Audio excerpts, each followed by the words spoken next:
Hello students, this is Professor Ekta Shah from JK Shah classes.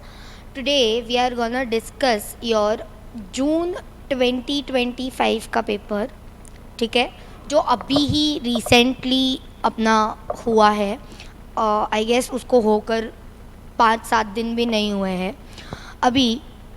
ये paper का अगर मैं लेवल की बात करूँ कि ये ईएसटी का paper was simple paper, moderate level का पेपर या डिफ़िकल्ट पेपर, तो देखो पेपर वॉज एकदम moderate level kind of. But अगर मैं पेपर का लेंथ देखूँ तो पेपर वॉज काफ़ी ज़्यादा लेंदी पेपर था, ये एडमिटेड है। बट द पॉइंट इज़ कि तुम लोग को पहले ही रेगुलर लेक्चर में ही मैंने वार्न कर दिया था कि ईएसटी का पेपर जो है वो लेंदी ही आएगा, ठीक है। और अगर मैं मॉडरेट मतलब टाइप ऑफ इसकी बात करूँ तो पेपर वॉज काफ़ी ज़्यादा मॉडरेट लेवल का, इतना भी कुछ डिफ़िकल्ट पेपर नहीं था। तुम आराम से 80-85 मार्क्स 90 मार्क्स तक का भी अटेम्प्ट कर सकते हो अगर तुम लोग ने उसको अच्छे से पढ़ा है तो। एक और बात, अगर मैं इम्पॉर्टेंट क्वेश्चंस की बात करूँ, एवरी बैच ख़त्म होने के टाइम पर मैं सबको इम्पॉर्टेंट क्वेश्चंस देती हूँ। अगर मैं इम्पॉर्टेंट क्वेश्चंस की बात करूँ तो 85 मार्क्स का पेपर जो था वो किस में से आया था, इम्पॉर्टेंट क्वेश्चंस में से आया था, ठीक है। तो जो स्टूडेंट्स जेकेएससी के स्टूडेंट्स हैं, आई डोंट थिंक सो तुमको कोई डिफ़िकल्टी आया होगा when it comes to an EST का पेपर, ठीक है। अभी आई होप तुम लोग को पैटर्न वगैरह पता है, बट एक और बार मैं तुमको बता देती हूँ कि तुम्हारा अप्रोच कैसा रहना चाहिए था। अभी देखो, एज यू नो कि अपना जो पेपर है वो टोटल 3 hours 15 minutes का है, ठीक है। 15 मिनट तुम लोग को किसके लिए मिलता है, रीडिंग के लिए मिलता है, क्वेश्चन पेपर रीड करने के लिए मिलता है। अभी ड्यूरिंग दैट 15 मिनट्स तुम्हारा स्ट्रैटेजी क्या होना चाहिए। कुछ बच्चे क्या करते हैं, वो 15 मिनट में पूरा 100 मार्क्स का पेपर रीड करने का ट्राई करते हैं। आपको पूरा 100 मार्क्स का पेपर जो है उसको रीड नहीं करना है। Please try to understand that thing. क्यों रीड नहीं करना है उसके पीछे भी मैं तुमको एक वैलिड रीज़न दे रही हूँ। The reason is very simple कि भाई अगर तुम 15 मिनट में पूरा 100 मार्क्स का पेपर रीड करोगे तो तुम काफ़ी ज़्यादा घाई में रीड करोगे। फिर जब तुम उसका आंसर लिख रहे हो, तुमको कुछ क्वेश्चन के फैक्ट्स याद नहीं आएंगे तो तुम वापस से क्वेश्चन को रीड करोगे। So you will end up wasting your another 15 minutes, okay. You have already wasted your 15 minutes, you will end up wasting another 15 minutes, मतलब overall you will be wasting your 30 to 35 minutes, बराबर। अभी what should be your approach towards that 15 minutes, ठीक है।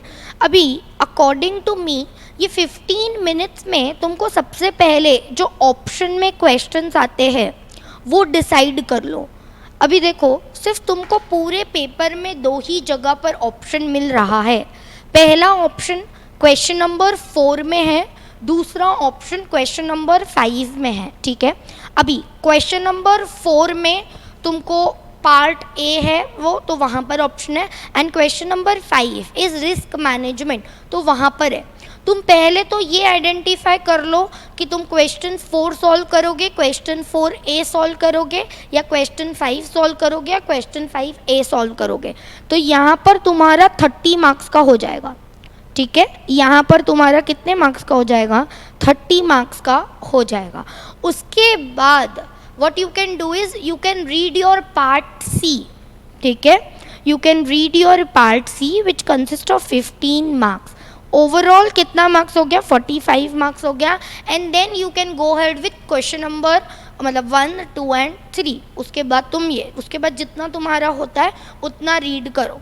एक और बात, कुछ बच्चे क्या करते हैं, पेपर आ गया उसके बाद भी क्वेश्चन पेपर को रीड करते रहते हैं। नहीं, प्लीज़ वैसा मत करो। जैसे ही तुम्हारा 15 मिनट एंड हो जाता है, अगर कोई क्वेश्चन आधा है तो उसको कंप्लीट कर लो, अदरवाइज डोंट स्टार्ट कि मैं कोई फ्रेश क्वेश्चन कि मैं चलो पहले पूरा क्वेश्चन पेपर पढ़ लेता हूँ, नहीं, जितना तुमने पढ़ा है तुम उसी से स्टार्ट कर लो, ठीक है। उसके बाद तुम आंसर लिखते लिखते क्या कर सकते हो, क्वेश्चन को रीड आउट कर सकते हो एंड देन तुरंत डायरेक्टली तुम आंसर्स को अटेम्प्ट कर सकते हो, ठीक है। आई होप तुमको इतना समझा है। उसके बाद अगर मैं पेपर लेवल की बात करूँ तो वो ऑलरेडी मैंने बता दिया कि तुम लोगों को कैसा लेवल ऑफ पेपर था, मॉडरेट लेवल ऑफ पेपर था, ठीक है। अभी let's start with part A. One more thing, ये जो एक disclaimer I would like to give you is कि देखो कभी कभार क्या होता है, हमने जो सजेस्टेड आंसर्स दिए हैं वो हमको लगता है कि वैसा आ सकता है। 99.99% जो भी सजेस्टेड आंसर्स हम आपको प्रोवाइड करते हैं वही होता है, बट कभी कभार क्या होता है, गाइडलाइन आंसर्स में कुछ और भी होता है। आप लोगों को भी पता है कि बहुत बार नहीं, every time there is an mistake on in guideline answers, ठीक है। सो ये जो भी मैं तुमको आंसर्स दूंगी, ये मुझे लगता है मेरे हिसाब से ये आंसर होने चाहिए। 99.99% तुम्हारी गाइडलाइंस में भी यही आंसर होगा, बट कहीं ना कहीं ऐसा हो सकता है उन्होंने कोई एग्जाम्पल्स डाले हो, उन्होंने फ्रेमिंग कुछ अलग किया हो, सो वो थोड़ा बहुत डिफरेंस हो सकता है, ठीक है। So let's start with our part A, ठीक है। अभी देखो मैंने तुम लोग को एवरी टाइम ये बात बोली है, जो हमने पास्ट दो ट्रेंड्स देखे थे, दो trends as in June 24 and D24, दोनों अटेम्प्ट्स में, ठीक है, पार्ट ए में पहला क्वेश्चन जो है वो हमेशा कैसा आया है, पैराग्राफ बेस्ड क्वेश्चन आया है, ठीक है। अभी जब भी पैराग्राफ बेस्ड क्वेश्चन आता है, मैंने तुमको हर बार बोला है कि तुमको क्या करना है, तुमको पहले क्वेश्चंस को रीड करना है एंड देन तुमको क्या करना है, पैराग्राफ को रीड करना है। The reason is very simple, अगर तुम पहले पैराग्राफ को रीड करके बाद में क्वेश्चंस को रीड करोगे तो तुमको दोबारा पैराग्राफ को पढ़ना पड़ेगा। अगर तुमने पहले ही क्वेश्चंस को रीड कर लिया है तो तुम क्या कर सकते हो, तो तुम लोग को पैराग्राफ में पता चलेगा कि हाँ ये एक आधा वर्ड मैंने कहीं ना कहीं क्वेश्चन में देखा था, तो ये इसका आंसर हो सकता है, we can mark that point, okay.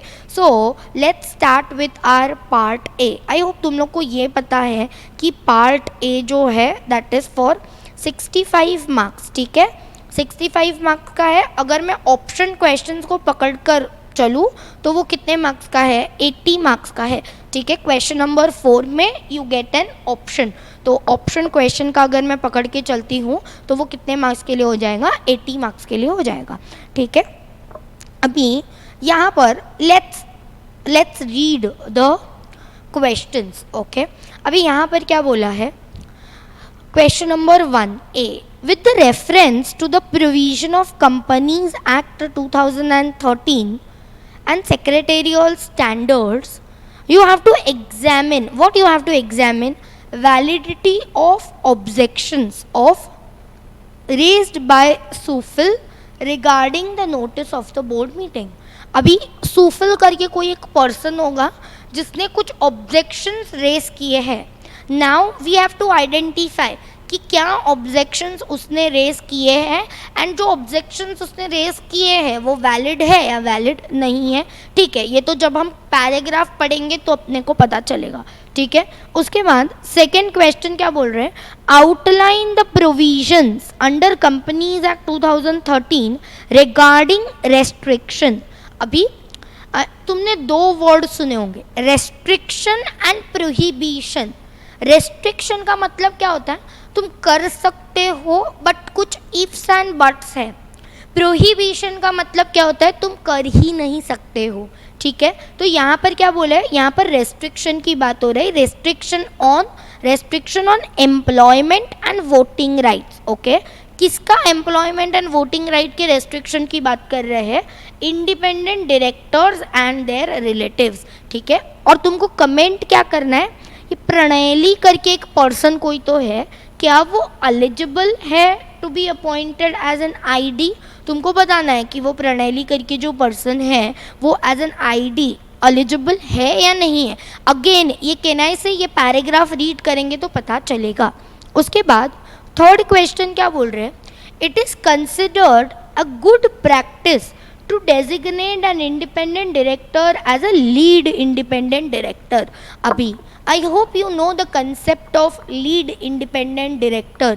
Lead independent director करके कोई अलग से डायरेक्टर अपॉइंट होता है क्या? The answer is no. कोई अलग से लीड इंडिपेंडेंट डायरेक्टर करके अपॉइंट नहीं होता है.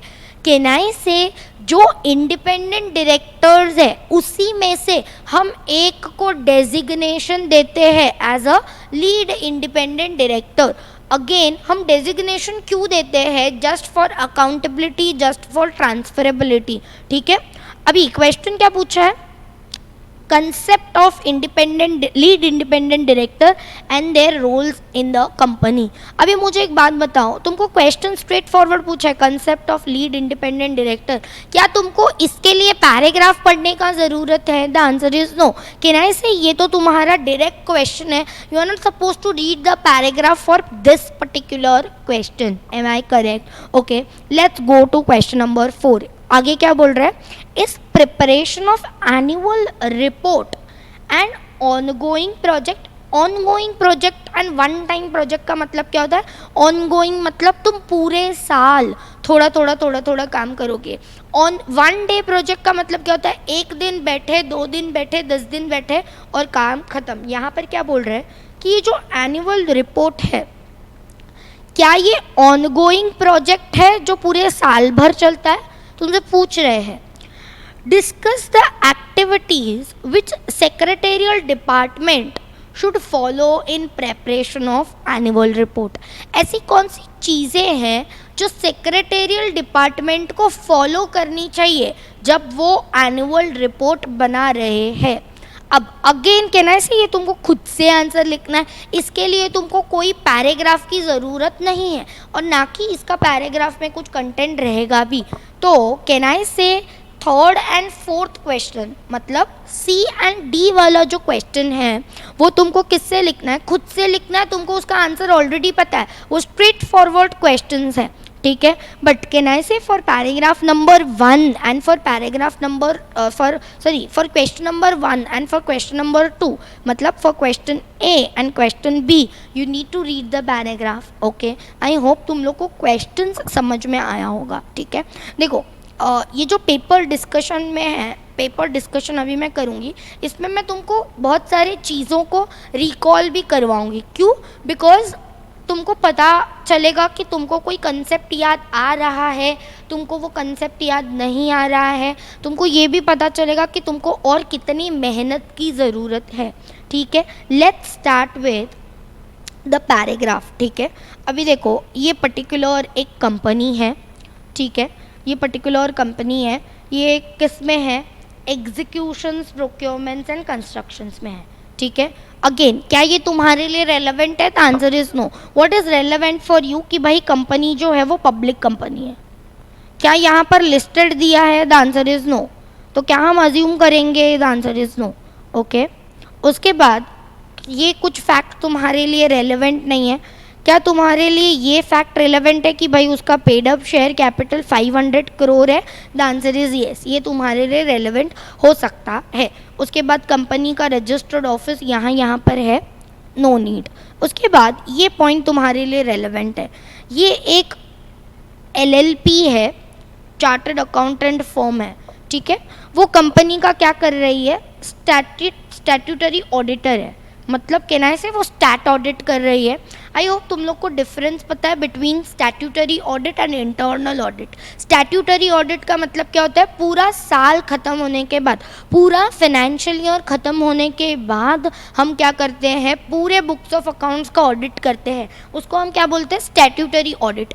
इंटरनल ऑडिट का मतलब क्या होता है? ड्यूरिंग द फाइनेंशियल ईयर, जैसे ही एक क्वार्टर ख़त्म होगा, क्वार्टर ख़त्म होने के बाद हम जो ऑडिट करते हैं उसको हम क्या बोलते हैं? इंटरनल ऑडिट बोलते हैं. ठीक है, अभी ये AGP कंपनी LLP, ये जो चार्टर्ड अकाउंटेंट है, ये क्या है? स्टैट्यूटरी ऑडिटर्स है. किसके? कंपनी के. ठीक है, अभी इनके और 2 साल बाकी है. ठीक है, ये लोग और 2 साल हमारे कंपनी में एज अ स्टैट्यूटरी ऑडिटर काम करने वाले हैं। अभी ये 2 साल कैसे है, as per the provisions of companies act है। ठीक है, तुम लोग ने अगर सेक्शन 139 सुना होगा तो तुम लोग को ये पता होगा। ठीक है, ओके। उसके बाद ये देखो, ये पर्टिकुलर 2 डायरेक्टर्स है जो क्या है, अभी हाल फिलहाल में as an independent director act कर रहे हैं। अभी कंपनी क्या कर रही है, company is planning to appoint another independent director. क्यों अनदर इंडिपेंडेंट डायरेक्टर को अपॉइंट करना है, just to strengthen the governance practices. ठीक है, उसके बाद अगेन ये पॉइंट इंपॉर्टेंट है। अभी एक डायरेक्टर है, उसने क्या किया है, ये प्रणाली, उसका एक गुड रैपो है विथ प्रणाली, तो वो क्या चाहती है कि भाई प्रणाली अपॉइंट हो हमारे कंपनी में एज एन इंडिपेंडेंट डायरेक्टर। कि ना से ये प्रणाली करके नाम हम लोग ने कहीं तो क्वेश्चन में सुना है, क्वेश्चन नंबर बी में हमने उसका नाम सुना है। अभी देखो, Pranali and was wanted to appoint him as an independent director. ठीक है, अभी given his expertise and understanding of finance, वो काम भी कर रहे थे as an senior audit manager with AGBP and company. केनाई से यही पर्टिकुलर फॉर्म जो है वो अपना क्या कर रहा है, ऑडिट भी कर रहा है, बराबर। और केनाई से वो उसकी पास्ट में एम्प्लॉय भी थी। अभी कभी वो एम्प्लॉय थी, ड्यूरिंग द फाइनेंशियल ईयर 1920। ठीक है, अभी अगर तुमको डेफिनेशन याद होगा तो क्या पढ़ा था हमने कि भाई ऐसा कोई CA firm, practising CA firm, ऐसा कोई प्रैक्टिसिंग CS फॉर्म, या ऐसा कोई प्रैक्टिसिंग CWA फॉर्म, ठीक है, उसमें कोई पर्सन एज ए एम्प्लॉय काम कर रहा है, कोई पर्सन एज एन पार्टनर काम कर रहा है, या कोई पर्सन एज अ प्रोप्राइटर काम कर रहा है, तो वो पर्सन ऑडिटर जो है वो बन सकता है। बट केनाई से वो 3 साल तक वहाँ पर 3 साल हो जाने चाहिए, इमीडिएटली प्रीसीडिंग 3 फाइनेंशियल ईयर हो जाने चाहिए। उसके बाद वो क्या कर सकता है, बन सकता है, अगर उसको वहाँ पर बनना है ID तो। अभी एक बात, केनाई से ये पर्टिकुलर पर्सन तो 1920 में था, अगर मैं उसके बाद फाइनेंशियल ईयर की बात करूँ तो 2021, 21, 22, 22, 23, 23, 24, 24, 25 एंड अभी तो अपना फाइनेंशियल ईयर 25, 26 चल रहा है। केनाई से ऑलरेडी इसको 3 साल हो गए हैं। एंड ये जो प्रोविज़न है केनाई से ये खुद को भी अप्लाई करता है, अपने रिलेटिव्स को भी अप्लाई करता है। मैं तुम लोग को वो डेफिनेशन दिखाऊंगी, बट आई होप तुमको समझ में आ रहा है। अभी लेट्स चेक दिस। अभी तुम खुद ही सोचो कि क्या वो एज एन इंडिपेंडेंट डायरेक्टर के लिए एलिजिबल है। Can I say the answer is yes. Why yes? Because उसका ऑलरेडी 3 साल हो गया है। नो डाउट वो पर्टिकुलर फर्म के साथ एसोसिएटेड थी, बट केनाई से हम उसको एज एन इंडिपेंडेंट डायरेक्टर बना सकते हैं हमारी कंपनी में, बराबर। अभी यहाँ पर आ जाओ, ये यहाँ पर तुम्हारा फर्स्ट पेज जो है वो ख़त्म हो जाता है। उसके बाद आगे क्या बोल रहे हैं, सिंस लास्ट 5 years वो है ना बहुत इंडिपेंडेंट कंसल्टेंट प्रोवाइड कर रही है विद अ फ्यू कॉर्पोरेट्स। वो अपना सर्विस, एडवाइजरी सर्विस जो है वो दे रही है, ठीक है। अभी इसने उसका कंसेंट भी मांग लिया है। अभी इसने क्या किया है, ये जो डायरेक्टर है इसने कंपनी सेक्रेटरी को क्या बोला है कि भाई तू एक बोर्ड मीटिंग कन्वे कर। क्यों? बिकॉज हमको इसको एज एन इंडिपेंडेंट डायरेक्टर हमको अपने बोर्ड पैनल में इसको रखना है। अभी कंपनी सेक्रेटरी जो है वो एनुअल फाइलिंग सीजन में बहुत ज़्यादा बिजी थे। उन्होंने क्या किया, यहाँ पर as it was an annual filing season, तो was busy with completing the compliance requirement, ठीक है। तो while sending the notice उसने किसको, इसको ही, जो डायरेक्टर जिसने अप्रोच किया था उसको ही क्या नहीं किया, नोटिस भेजा नहीं, did not send the copy of requisition, ठीक है। उसके बाद as articles of company does not provide for procedure of conducting the meeting, अभी देखो, the meeting was conveyed on public holiday at 6 PM, ठीक है। एंड ये जो डायरेक्टर है इसके घर पर चंडीगढ़ में ही मीटिंग रखा था, ठीक है। उसके बाद सुफिल, एक केनाई से इसका कुछ तो एक क्वेश्चन था। अभी देखो, Sufil, another director of the company, raised the objection pointing out the procedural irregularities. केनाई से ये वाला ही क्वेश्चन पहले वाला ही है। लेट्स सी कि ऑब्जेक्शंस क्या क्या रेज किए हैं इसने टोटल 4 ऑब्जेक्शंस रेज किए हैं।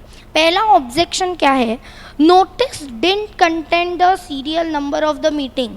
केनाई से नोटिस में सीरियल नंबर होना ज़रूरी है। The answer is yes. क्या इसका ऑब्जेक्शन सही है? The answer is yes.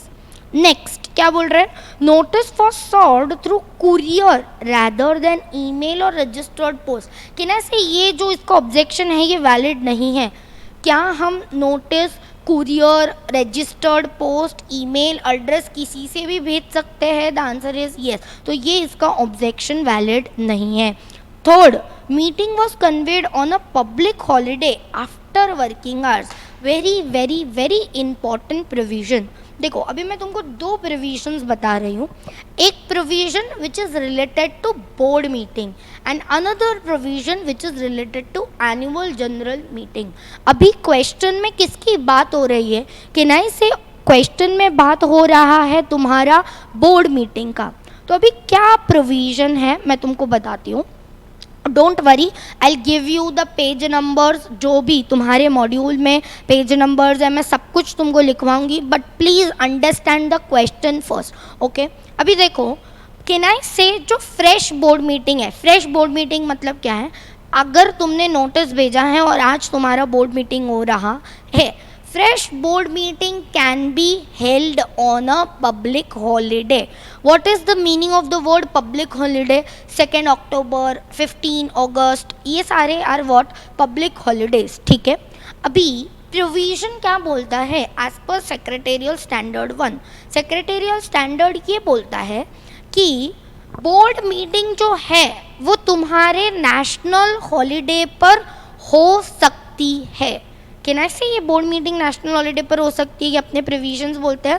एक और प्रोविजन बोलता है कि भाई when it comes to and board meeting के लिए तुम्हारा जो नॉर्मल बिजनेस आवर्स है, बिजनेस आवर्स मतलब क्या, 9 to 5, उसका ज़रूरत नहीं है। कैन आई से वो वर्किंग आवर्स के बाद भी तुम बिजनेस मीटिंग्स जो है, सॉरी बोर्ड मीटिंग्स जो है वो तुम कंडक्ट कर सकते हो। But when it comes to an adjourned board meeting, ठीक है, अगर तुम्हारी बोर्ड मीटिंग एडजॉर्न हुई है for a want of quorum माने क्या, मिनिमम नंबर ऑफ मेंबर्स जो है वो प्रेजेंट नहीं थे ड्यूरिंग द बोर्ड मीटिंग, इसीलिए मीटिंग क्या हो गई, एडजॉर्न हो गई। कैन आई से एडजॉर्न बोर्ड मीटिंग जो है वो नेशनल हॉलीडे पर नहीं हो सकता है। बट ये क्वेश्चन में एडजॉर्न बोर्ड मीटिंग का तो कुछ बात ही नहीं चल रहा है। तो कैन आई से ये जो मीटिंग है वो पब्लिक हॉलीडे पर कन्वे हो सकती है, वो आफ्टर वर्किंग आवर्स भी कन्वे हो सकती है। तो क्या इसका ऑब्जेक्शन वैलिड है? The answer is no. उसके बाद 4th क्या बोल रहे हैं कि भाई ये मीटिंग तुम उसके घर पे रख रहे हो चंडीगढ़ में, जो स्टेट डिफरेंट है फ्रॉम आर रजिस्टर्ड ऑफिस। अभी एक और बात, When it comes to and इधर ये यहाँ पर एनुअल जनरल मीटिंग का भी मैं तुमको बोलती हूँ। जो एनुअल जनरल मीटिंग है वो हमेशा कैसे होगी? एनुअल जनरल मीटिंग कभी भी पब्लिक हॉलीडेज़ पर नहीं हो सकती, प्लस एनुअल जनरल मीटिंग हमेशा कभी होगी, वर्किंग आवर्स में ही होगी। स्टार्ट हमेशा वर्किंग आवर्स में ही होना चाहिए, एंड बाद में कभी भी हो वो चलता है। अगेन दूसरा एक प्रोविजन कि भाई जो वेन्यू है वो क्या होना चाहिए. When it comes to an board meeting, venue can be any place within India, outside India. But when it comes to an annual general meeting, venue has to be जहाँ पर तुम्हारा registered office है. Can I say यहाँ पर तो हम कहीं पर भी meeting रख सकते हैं. तो क्या again इसका objection valid है? The answer is no. ठीक है. Meanwhile, as the year end filing was completed, Suma and senior assistant जो वर्किंग काम कर रहे थे अंडर हुमा, उन्होंने क्या किया, wanted to send communication to all the team regarding information required for preparation of annual report as a yearly activity. तो जो उसकी कंपनी सेक्रेटरी है उसने क्या बोला, told Suma that collection of information for preparation is not a one time activity, it is an ongoing project. मैंने already तुमको ये एक्सप्लेन किया कि भाई वन टाइम एक्टिविटी क्या होता है, आज हमने किया, एक दो दिन में किया और वो ख़त्म हो गया, 2 दिन में, 4 दिन में, 10 दिन में किया और ख़त्म हो गया. वो क्या बोल रहे हैं कि भाई एनुअल रिपोर्ट एक ऐसा चीज़ है जिसमें इंफॉर्मेशन तुमको कैसी देनी है, वो एक ऑनगोइंग प्रोजेक्ट है. तुमको एवरी टाइम कुछ इन्फॉर्मेशन आया तुमको एनुअल रिपोर्ट में देना है. बराबर. अभी कहना है से ये वाला बात तो उसका सही है.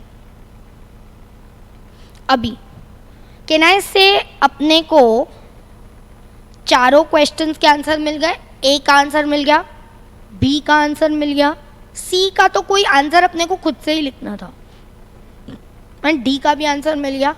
बराबर. यस, ये सेक्रेटेरियल डिपार्टमेंट वाला है, ये तो तुमको खुद से थोड़ा बहुत ड्राफ्ट करके लिखना पड़ेगा. ठीक है.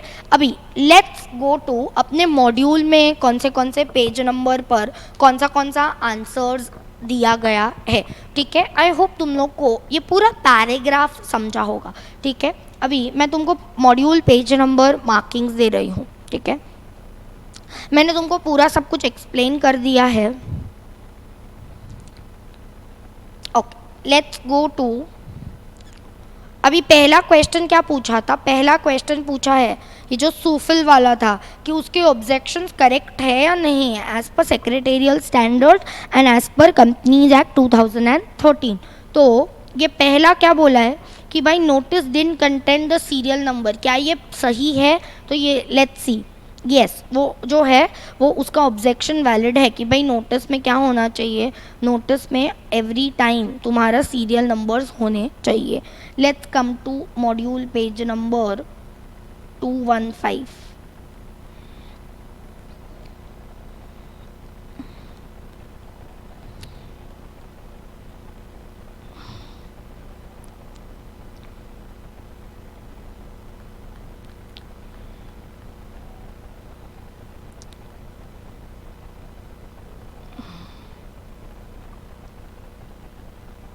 Page number 215. ये देखो ऑलरेडी मैंने हाईलाइट करके रखा है. Can you see, every meeting shall have a serial number. Can I say ये उसका सोफिल का ऑब्जेक्शन वाज करेक्ट. उसके बाद नेक्स्ट क्वेश्चन क्या बोला है, notice was served through a courier rather than email या रजिस्टर्ड पोस्ट. यहाँ पर देखो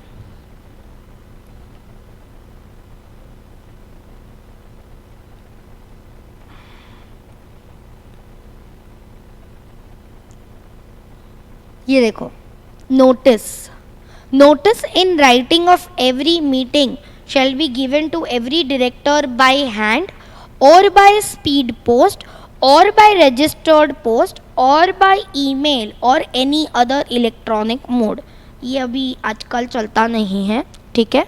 कैन आई से तुम स्पीड पोस्ट या उसके स्पीड पोस्ट से भी दे सकते हो, रजिस्टर्ड पोस्ट से भी दे सकते हो, ईमेल के थ्रू भी दे सकते हो, या एनी अदर इलेक्ट्रॉनिक मोड से भी दे सकते हो. तो इसने क्या ऑब्जेक्शन रेज किया था कि नोटिस जो है वो तुमने कुरियर से भेजा है रैदर देन मेल या email registered post.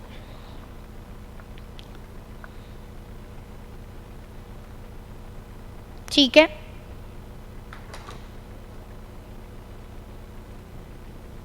Okay. Third वाला क्वेश्चन क्या बोल रहे हैं, meeting was conveyed on a public holiday after working hours. देखो ये मैंने ऑलरेडी तुमको एक्सप्लेन कर दिया था। यहाँ पर देखो ये मैंने मार्क भी किया है कि बोर्ड मीटिंग जो है may be convened on a any day including the public holiday unless article otherwise provide. So ठीक है, बट मैंने तुमको ये बोला प्रोहिबिट्स। आई होप तुमको ये समझ में आ गया प्रोहिबिशन और रेस्ट्रिक्शन वर्ड का मतलब क्या होता है। तुम जो प्रोहिबिट कर रहा है एडजर्न मीटिंग को, अगेन किसके लिए, for want of quorum on a national holiday. ठीक है, जो एडजर्न बोर्ड मीटिंग है वो नहीं हो सकता है। और उसके बाद नेक्स्ट क्या बोल रहे हैं, आफ्टर वर्किंग आवर्स। तो यहाँ पर देखो क्या बोल रहे हैं, अ meeting may be held at any time should be practically constrained to mean a convenient time as detailed deliberations are expected to take in the board meeting.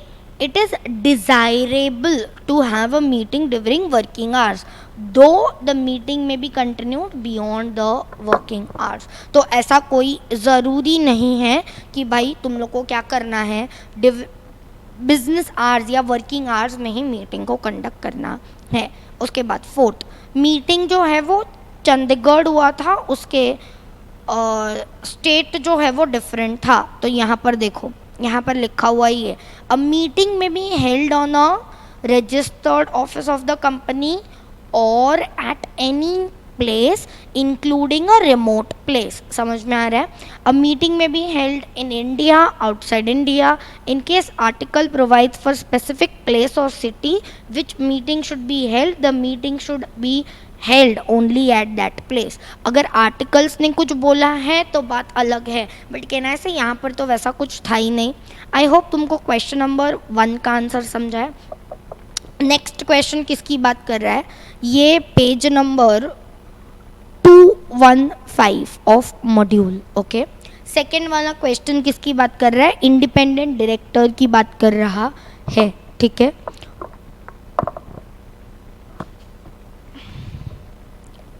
Let's come to module page number 130।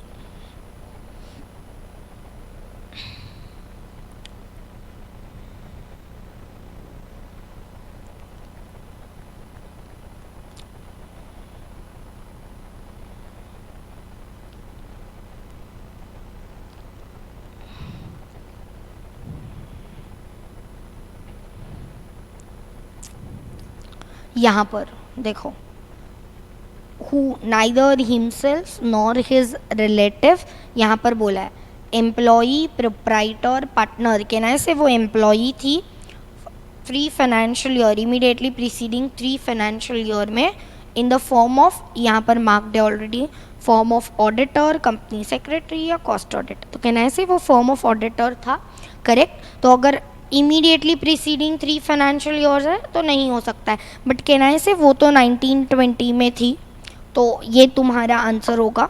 Okay, उसके बाद page number will be 130। Okay, 130 module. उसके बाद next question was very straight forward question. वो क्या बोल रहे हैं कि concept of lead independent director को एक्सप्लेन करो। ओके, लीड इंडिपेंडेंट डायरेक्टर यहाँ पर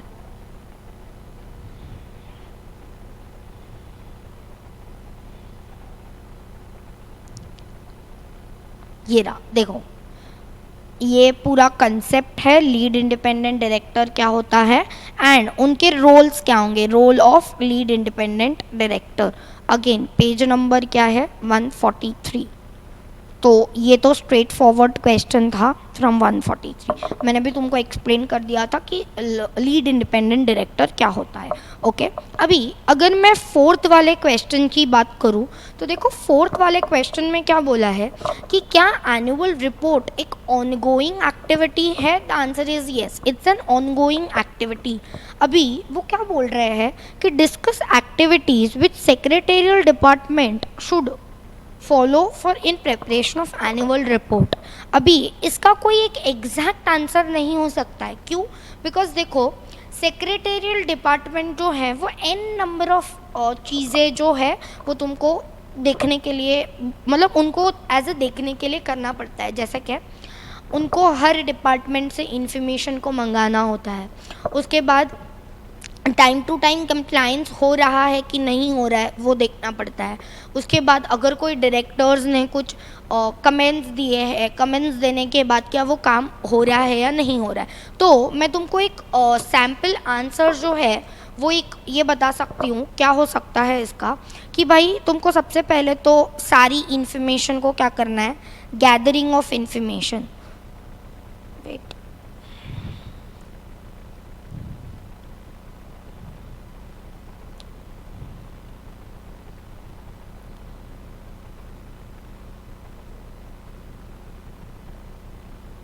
ठीक है। इसका ये आंसर अगेन गाइडलाइन आंसर में कुछ और भी हो सकता है, बट ये मैं मेरे एंड से तुमको बता रही हूँ कि यहाँ पर ये तुम डाल सकते हो, जैसे कि गैदरिंग ऑफ इंफॉर्मेशन हो गया। अभी देखो गैदरिंग ऑफ इंफॉर्मेशन कहना है से ये प्री प्रेपरेशन एक्टिविटी है, ये एक प्री प्रेपरेशन एक्टिविटी है जो तुमको पहले से करनी थी। उसके बाद तुमको रिव्यू करना है, क्या reviewing regulatory authorities, regulatory requirements, ठीक है, रेगुलेटरी अथॉरिटी रिक्वायरमेंट्स, ओके, ये एक पॉइंटर हो सकता है। उसके बाद थर्ड पॉइंट क्या हो सकता है, तुमको कोऑर्डिनेट करना है with department, coordinate with departments. क्यों कोऑर्डिनेट करोगे, कहना है say you have to ask information from each and every department. क्या एनुअल रिपोर्ट में सिर्फ अपना ही इंफॉर्मेशन होता है, अपना ही एज इन सिर्फ कंपनी सेक्रेटरी पूरा इंफॉर्मेशन प्रोवाइड करता है? The answer is no. केनाई से फाइनेंस डिपार्टमेंट प्रोवाइड करता है, केनाई से परचेज डिपार्टमेंट प्रोवाइड करता है, सेल्स डिपार्टमेंट प्रोवाइड करता है, आईटी डिपार्टमेंट प्रोवाइड करता है, डिफरेंट डिपार्टमेंट्स होते हैं। उसके बाद तुमको ड्राफ्ट करना है रिपोर्ट को, ड्राफ्टिंग ऑफ रिपोर्ट। उसके बाद क्या इंश्योर करना है कि सब कुछ कंप्लीट है, सब कुछ एक्यूरेट का मतलब क्या होता है, सब कुछ सही है। उसके बाद तुमको इनकॉर्पोरेट करना है जो भी statutory, incorporating statutory requirements,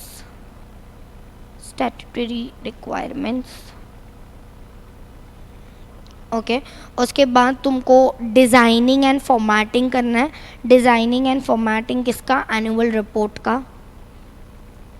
formatting of annual report, ठीक है, ये भी एक हो सकता है। उसके बाद तुमको रेगुलर अपडेट्स लेना है, रेगुलर अपडेट्स, कोई प्रोविजंस में चेंज है, ऐसा प्रोविजन जो पहले अपने को अप्लीकेबल नहीं था बट अभी अप्लीकेबल है, तुमको ट्रैकिंग करना है, ट्रैकिंग प्रोग्रेस, ठीक है, तुमको ट्रैकिंग्स करते रहना है।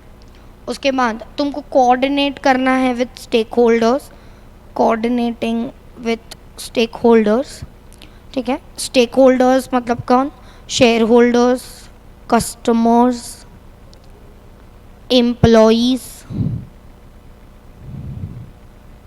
बराबर, गवर्नमेंट, बराबर, ये सब लोग स्टेक होल्डर्स में आते हैं। उसके बाद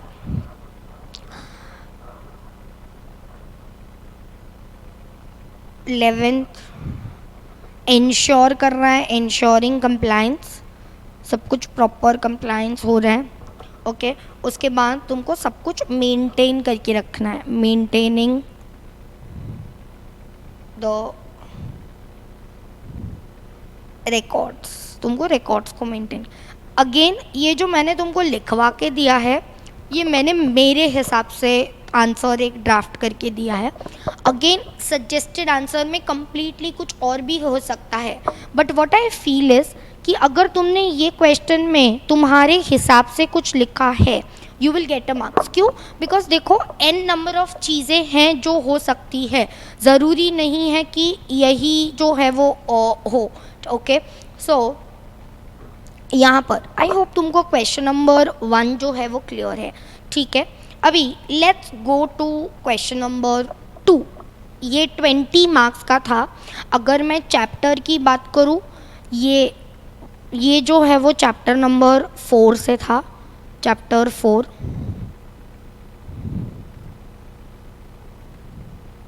chapter 4. This was from chapter number 3. This was from chapter number 3. ये तुम लोग चैप्टर नंबर 8 से अज्यूम कर सकते हो. वाई? बिकॉज एनुअल रिपोर्ट जो है वो चैप्टर नंबर 8 में ही था. ओके, यहाँ पर आई होप तुमको वो क्वेश्चन समझ में आया है. ठीक है, let's go to question number 2. 2 क्या बोल रहा है? 2A.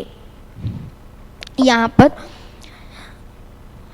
ये एक पर्टिकुलर पर्सन है यतिन, उसने अपना MBA कंप्लीट किया है. ठीक है, यतिन्स फादर केशा भाई was a managing director of रतलोई केमिकल्स. ओके, वो मैनेज कर रहे हैं. Again an important fact. उसके बाद अ केमिकल मैन्युफैक्चरिंग कंपनी, वो क्या चाहते हैं कि जो यतिन है वो उनके बिजनेस को टेक ओवर करे, मतलब संभाले उनके बिजनेस को. As a part of this transaction Yatin was trying to understand industry and its prospect coming from a wider academic exposure. ठीक है, Yatin wanted to build a sustainable ecosystem for his business which caters to an environmental requirement. ठीक है, सो वो क्या plan कर रहा था? एक कंसल्टेंट को अपॉइंट करने का प्लान कर रहा था. ठीक है, अभी क्वेश्चन क्या पूछा है तुमको? इन दिस बैकग्राउंड, ये क्वेश्चन है, outline the challenges. In this background तुमको क्या आउटलाइन करना है? Challenges faced by ESG investment. This question was from chapter number 16. Let's go to module page number. Again a very straight forward question. 622 module का page number 622.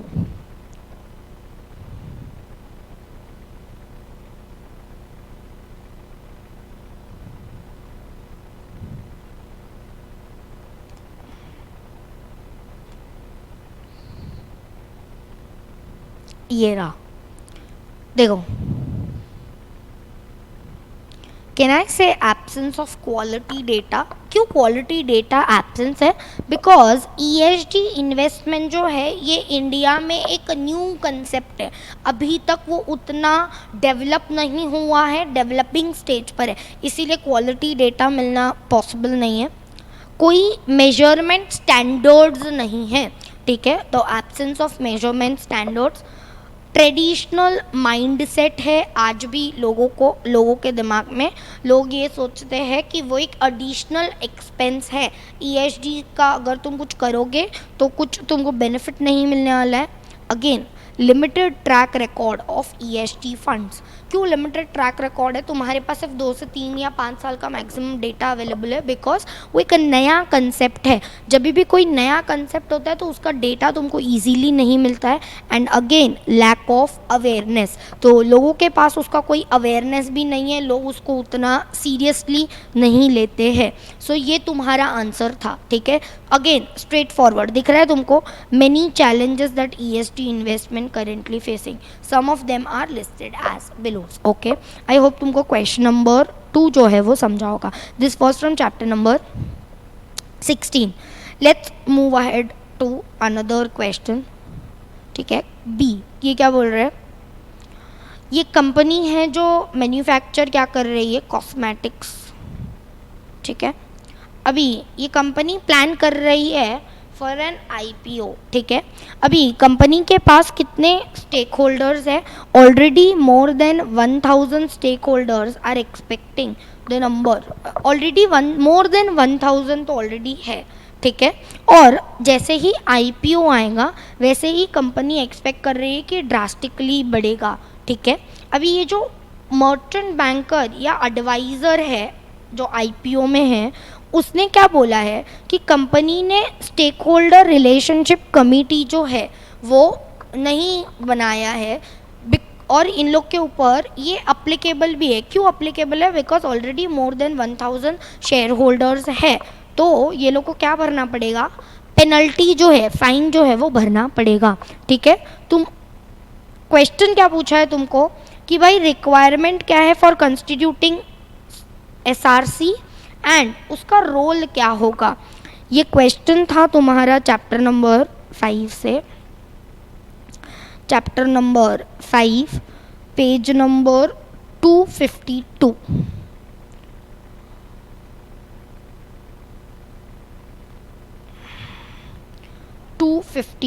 ये देखो, can I से requirements तो यहाँ पर भी लिखा हुआ ही है।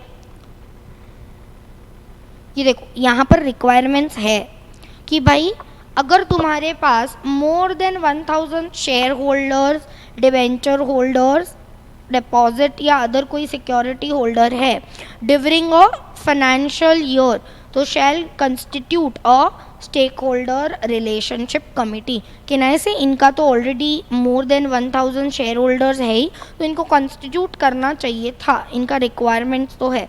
उसके बाद क्या बोल रहे हैं, रोल ऑफ सच कमिटी, क्या रोल है उसका।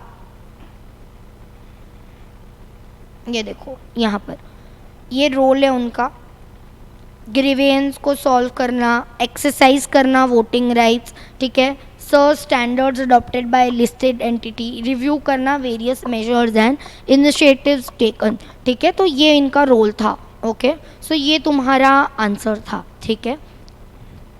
नेक्स्ट क्वेश्चन क्या बोल रहे हैं, ये एक प्रैक्टिसिंग सीएस फॉर्म है जो क्या अपने ट्रेनीज को एक्सप्लेन कर रहे हैं, किसका, relevance importance of annual report, ठीक है। उन्होंने क्या बताया, एनुअल रिपोर्ट ये कैसा डॉक्यूमेंट है, एक कॉम्प्रहेंसिव डॉक्यूमेंट है जिसमें सारा सब कुछ इन्फॉर्मेशन होता है, तुमने क्या क्या पास्ट में किया है वो, ठीक है। वो किसको इशू होता है, shareholders and other stakeholders को इशू होता है। क्यों इशू किया जाता है, सो दैट वो अपने कंपनी का परफॉर्मेंस को इवैल्यूएट कर पाए। इंक्लूड क्या करता है, ऑपरेशन इन्फॉर्मेशन भी इंक्लूड करता है, फाइनेंशियल इन्फॉर्मेशन भी ऑपरेट हाईलाइट होता है उसमें। अभी क्या एक ट्रेनी को डाउट है कि भाई ये जो एनुअल रिपोर्ट है are send to shareholders, कौन से मैनर में ये एनुअल रिपोर्ट तुमको सेंड करना होता है to shareholders, and also about monitoring the funds raise by company through IPO. अगर तुमको याद होगा, अगर तुमने आईपीओ के प्रोसीड्स 100 करोड़ है, समझो मोर देन 100 करोड़ से ज़्यादा है, तो केनाई से तुमको एक क्रेडिट रेटिंग कंपनी को अपॉइंट करना पड़ेगा एज एन मॉनिटरिंग एजेंसी। वो मॉनिटरिंग एजेंसी का काम क्या होगा कि भाई वो तुमको एक रिपोर्ट प्रोवाइड करेगा कि तुमने आईपीओ में कितने प्रोसीड्स लिए थे, कितने तुमने उसको यूटिलाइज किए और कितना आगे बचा है, ठीक है। तुमको क्या आंसर, क्वेश्चन क्या पूछा है कि भाई मैनर बताओ कि एनुअल रिपोर्ट कैसे भेजना चाहिए, ठीक है, और आउटलाइन करो legal and regulatory provision for statement of deviation and variation. Can I से regulation 36 SEBI LODR 2015 and this regulation 35 again SEBI LODR 2015. Okay, this was from chapter number 8. Okay, chapter number 8 से ये question था। Let's come to page number 303.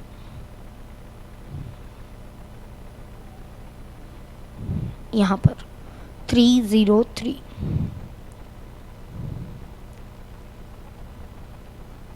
Okay, यहाँ पर ये statement of deviation and variation है, सो ये and 303 पर तुमको ये भी दिया है रेगुलेशन 36। यहाँ पर can you C,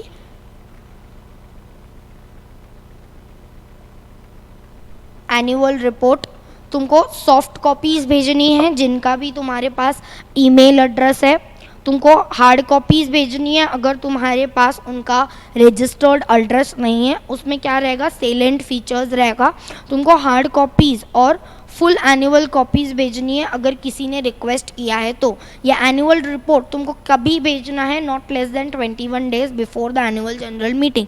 can I से एनुअल जनरल मीटिंग के नोटिस के साथ ही तुमको ये भेजना है, तो तुम्हारा ये आंसर होगा। ओके, आई होप तुमको क्वेश्चन नंबर 2 क्लियर है। This was from chapter number 8 page number 302 and 303, ठीक है, दोनों पेजेस पर ये आंसर है this is not regulation 35, sorry 32। I guess मैंने बोला सही बट लिखने में थोड़ा आगे पीछे हो गया। ओके, आई होप तुमको क्वेश्चन नंबर 2 जो है वो क्लियर है। ठीक है, let's go to question number 3। ठीक है, एक practising CS was addressing one of the professional forums. ठीक है, उन्होंने क्या emphasized that the corporate sector, not in India but worldwide, have been several progressive changes over the last decades. आजकल India में ही नहीं बाहर भी बहुत सारे क्या हो चुके हैं, प्रोग्रेसिव चेंजेस हो चुके हैं when it comes to and corporates. ठीक है, these changes however have constantly being overpowered. ठीक है, not only adversely impact the reputation of corporate, but वो क्या हैम्पर करता है, स्टेक होल्डर्स को भी हैम्पर करता है। क्वेश्चन क्या पूछा है तुमको, explain the needs of whistle blower policy. Whistle blower सुनते ही chapter number 10, and for all the JKSC students I hope you remember that story जो मैंने तुम लोग को रेगुलर लेक्चर में बोला है। नीड, क्या ज़रूरत है विसल ब्लोवर पॉलिसी का। Let's come to page number 373 from module. ये तो भाई मैंने तुमको एज एन इंट्रोडक्शन भी मार्क करके दिया था, अगर तुमको याद रहेगा तो।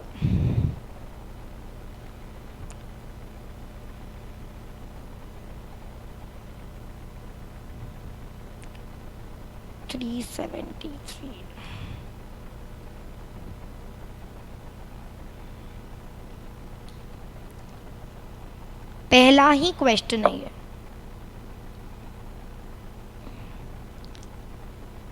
ये देखो, can you see needs of whistle blower mechanism to promote transparency, prevent victimization of whistle blower, promote open enterprise culture, reduce करना करप्शन को, uphold law and democracy, and to create a better work environment.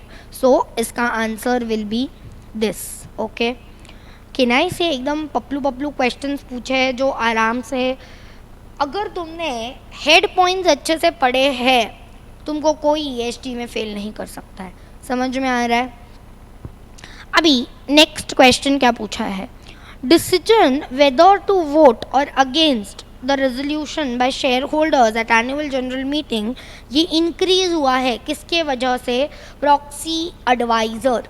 ठीक है, I hope तुमको proxy adviser का मतलब पता है। Proxy advisers कौन होते हैं, जो तुमको रिकमेंडेशन प्रोवाइड करते हैं कि तुमको वोट फॉर पास करना चाहिए, वोट इन अगेंस्ट पास करना चाहिए। ऐसे कौन से मैटर्स है जहाँ पर तुम्हारे राइट्स जो है वो अफेक्ट हो सकते हैं। ठीक है, उसके बाद ये देखो प्रॉक्सी एडवाइज़र क्यों लोग अपॉइंट करते हैं। देखो, इंस्टीट्यूशनल इन्वेस्टर्स वो are shareholders of various company, वो लोग क्या नहीं कर सकते, ट्रैक नहीं रख सकते सारी कंपनीज का। ठीक है, for all the policies and performance of all the company. So वो लोग क्या है, इनडायरेक्टली प्रॉक्सी एडवाइज़र फर्म्स का जो डिमांड है वो इंक्रीज हो चुका है। तो तुमको क्या एक्सप्लेन करना है, roles and functions of proxy adviser.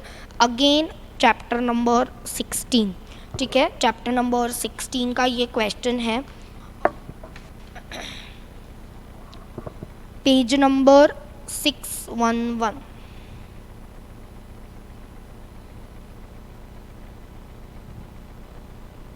Yes, यहाँ पर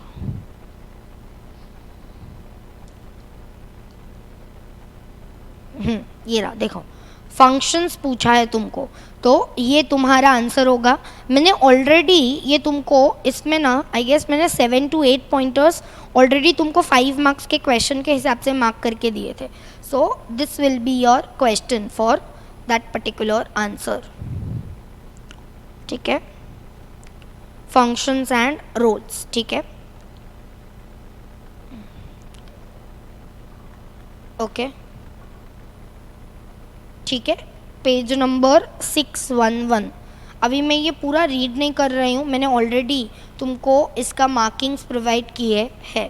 ठीक है, let's go to next question. देखो, managers at all level functionals have ethical issues कहना है से जो मेरे हिसाब से सही है वो शायद कहीं ना कहीं तुम्हारे हिसाब से गलत है, एंड जो शायद तुम्हारे हिसाब से सही है वो मेरे हिसाब से गलत है, ठीक है। तो यहाँ पर matter of right and wrong, just unjust, fair unfair arise frequently, ठीक है।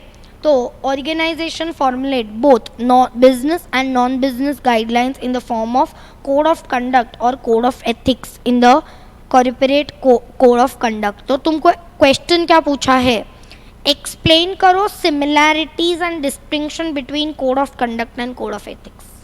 भाई ये सब क्वेश्चंस तुमको इंपॉर्टेंट मार्क करके दिए थे। This question was from chapter number 11 module page number 428, ठीक है। Chapter number 11 module page number 428। यहाँ पर आई होप ये देखो यही क्वेश्चन है, डिफरेंस क्या है दोनों में, सिमिलैरिटीज क्या है दोनों में। So this will be your answer for question number 3C, okay 3C, ठीक है। Let's go to question number 4। अभी देखो, for question 4 you can either attend question 4 या तो either you can attend question 4A, ठीक है। Let's go to first question number 4, okay. देखो, ये कंपनी सेक्रेटरी है जो एक पैनल डिस्कशन में गई है जिसका टॉपिक क्या है, investment trends in India and a role of institutional investors, ठीक है। उन्होंने हाईलाइट क्या किया कि domestic and DIIs and FIIs जो है ये बहुत इंपॉर्टेंट सोर्स ऑफ कैपिटल जो है, ये pivotal source of capital, pivotal का मतलब क्या होता है, इंपॉर्टेंट, ठीक है। उसके बाद यहाँ पर and also provide volume of trades. तुमने बहुत बार सुना होगा अगर FIIs एंड DIIs कोई स्टॉक को बाय करते हैं या इनफैक्ट कोई DIIs में म्यूचुअल फंड्स वगैरह सब आते हैं, अगर वो लोग बाय करते हैं तो ऑटोमेटिकली स्टॉक में वॉल्यूम इंक्रीज हो जाता है, एंड जब भी वॉल्यूम इंक्रीज होता है ऑटोमेटिकली रिटेल इन्वेस्टर्स वो स्टॉक को खरीदता है। देखो, institutional investors have access to security and market of all kind including few private placement option. अभी institutional investors are nothing but and big giants, ठीक है। तो ये लोग के पास कुछ ऐसे भी प्रेफरेंशियल ट्रीटमेंट्स इनको प्रोवाइड किया जाता है जैसे कि जो रिटेल इन्वेस्टर्स को ओपन नहीं है। कौन सा preferential treatment, institutional real estate, private stock placements. तुमको क्वेश्चन क्या पूछा है, तुमको एक्सप्लेन करना है कि भाई रोल क्या है एंड इम्पोर्टेंस क्या है, किसका, इंस्टीट्यूशनल इन्वेस्टर्स का। तुमको रोल एंड इम्पोर्टेंस जो है उसको क्या करना है, एक्सप्लेन करना है। This question was again from chapter number 16 module page number 617। let's go to 617।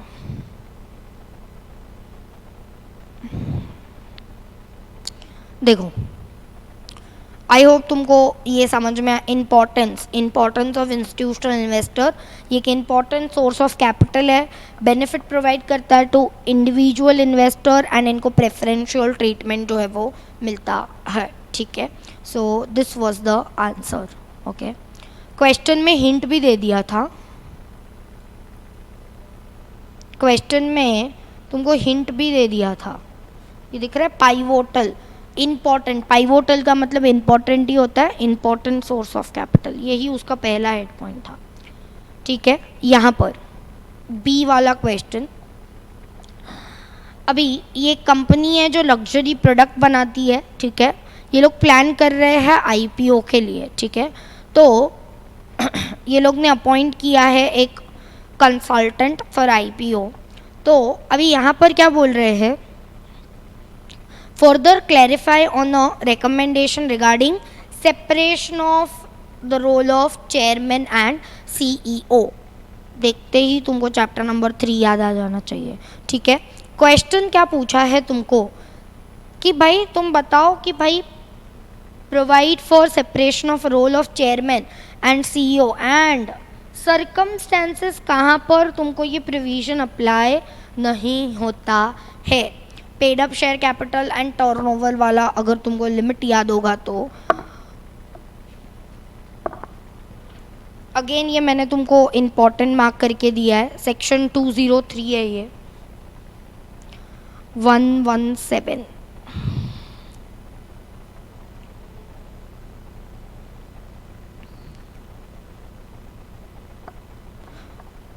Sorry 177 not 117 177।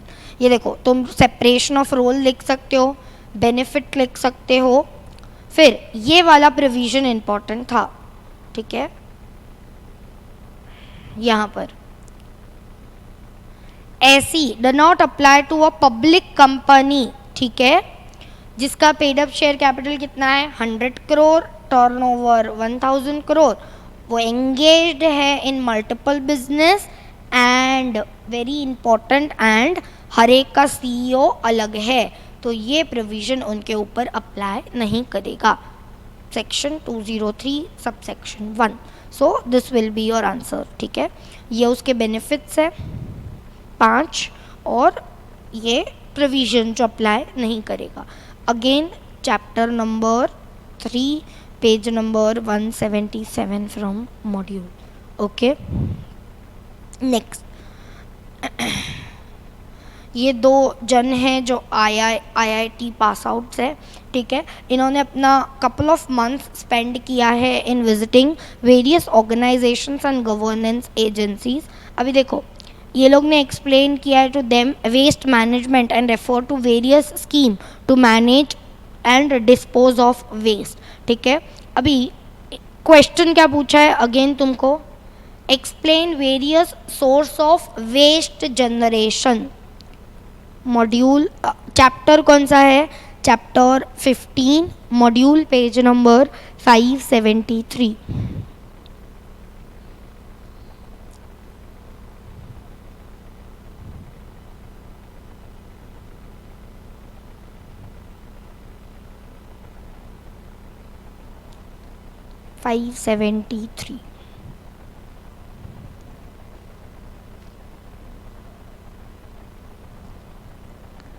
ये देखो वेरियस सोर्स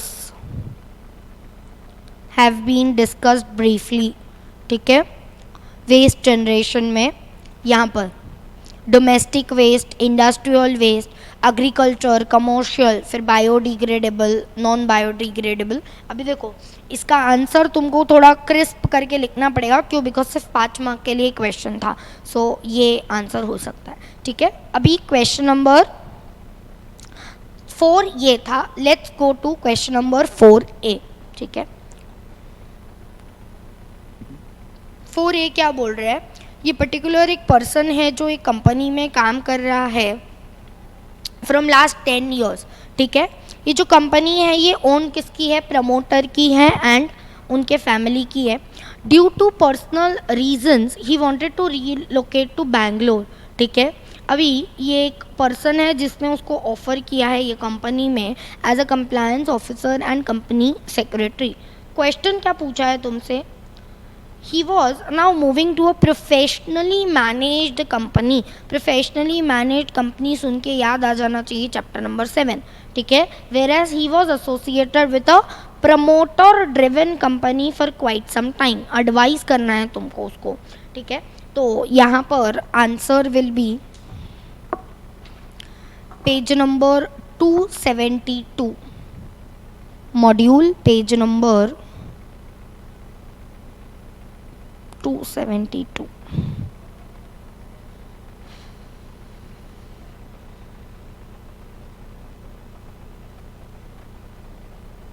ये देखो प्रमोटर ड्रिवन या तो प्रोफेशनली मैनेज्ड कंपनीज, ठीक है। Chairman independence, separation of role, promoter holding, succession planning, business continuity plan, sustainability focused approach and conflict management.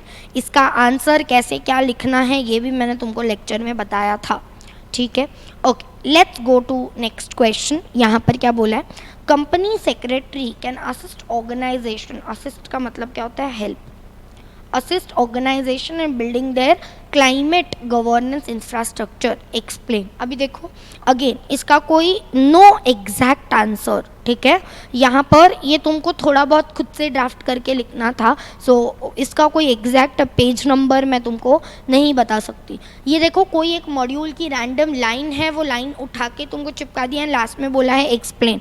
सो यहाँ पर तुमको थोड़ा अपना माइंड ही यूज़ करना पड़ेगा. ये वाला क्वेश्चन यहाँ पर, ये एक पर्टिकुलर कंपनी है जिसका लग्जरी होटल्स है, ठीक है.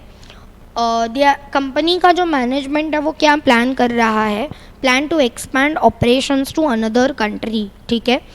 अभी की कंसर्न क्या है, डेटा गवर्नेंट, डेटा सिक्योरिटी, ठीक है. तुमको क्या इन दिस कंटेक्स्ट क्या हाईलाइट करना है, why is data security a serious concern for company and suggest the best practice. अभी एक बात, ये क्वेश्चन है फ्रॉम चैप्टर नंबर 9. अगर तुमको मैंने चैप्टर नंबर 9 पढ़ाते टाइम पर 3 सेक्टर्स इंपॉर्टेंट मार्क करके दिए थे, banking sector, hospitality sector and last वाला ई कॉमर्स सेक्टर. अभी यहाँ पर देखो ये क्वेश्चन डायरेक्टली हॉस्पिटैलिटी सेक्टर का नहीं, मतलब तुमको बोला नहीं, बट कहना है से यहाँ पर लिखा है रिसोर्ट लिमिटेड लग्जरी होटल्स, ये हॉस्पिटैलिटी सेक्टर की बात हो रही है. चैप्टर नंबर 9 पेज नंबर 348, ठीक है, पेज नंबर 348, हॉस्पिटैलिटी सेक्टर की बात है ये. यहाँ पर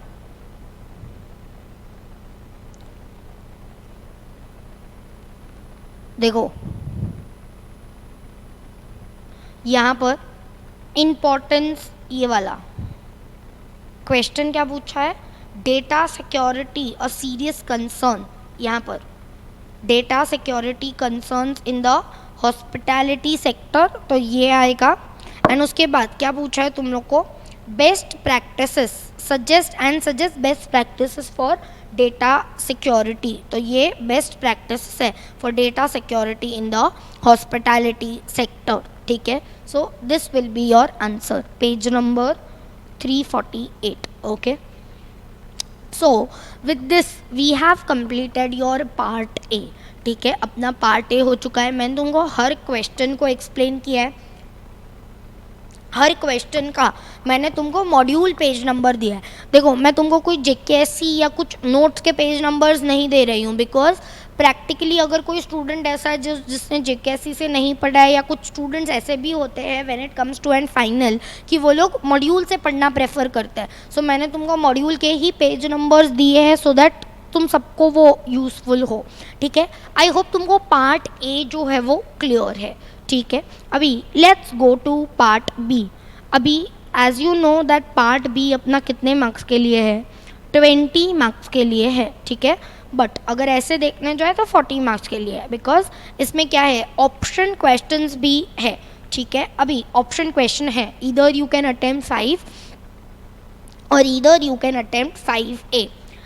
अभी let's go to question first. मैंने ऑलरेडी तुमको बता दिया, जब भी पैराग्राफ वाले क्वेश्चंस आएंगे सो हम लोग क्या करेंगे, पहले हम हमेशा क्वेश्चंस को रीड आउट करेंगे and then what we'll do is then we'll go ahead with the जो पैराग्राफ है वो, ठीक है.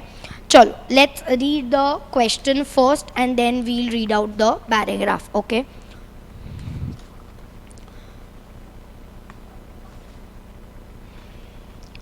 ठीक है. चलो यहाँ पर क्या बोला है, 4 क्वेश्चंस तुमको पूछे, ठीक है.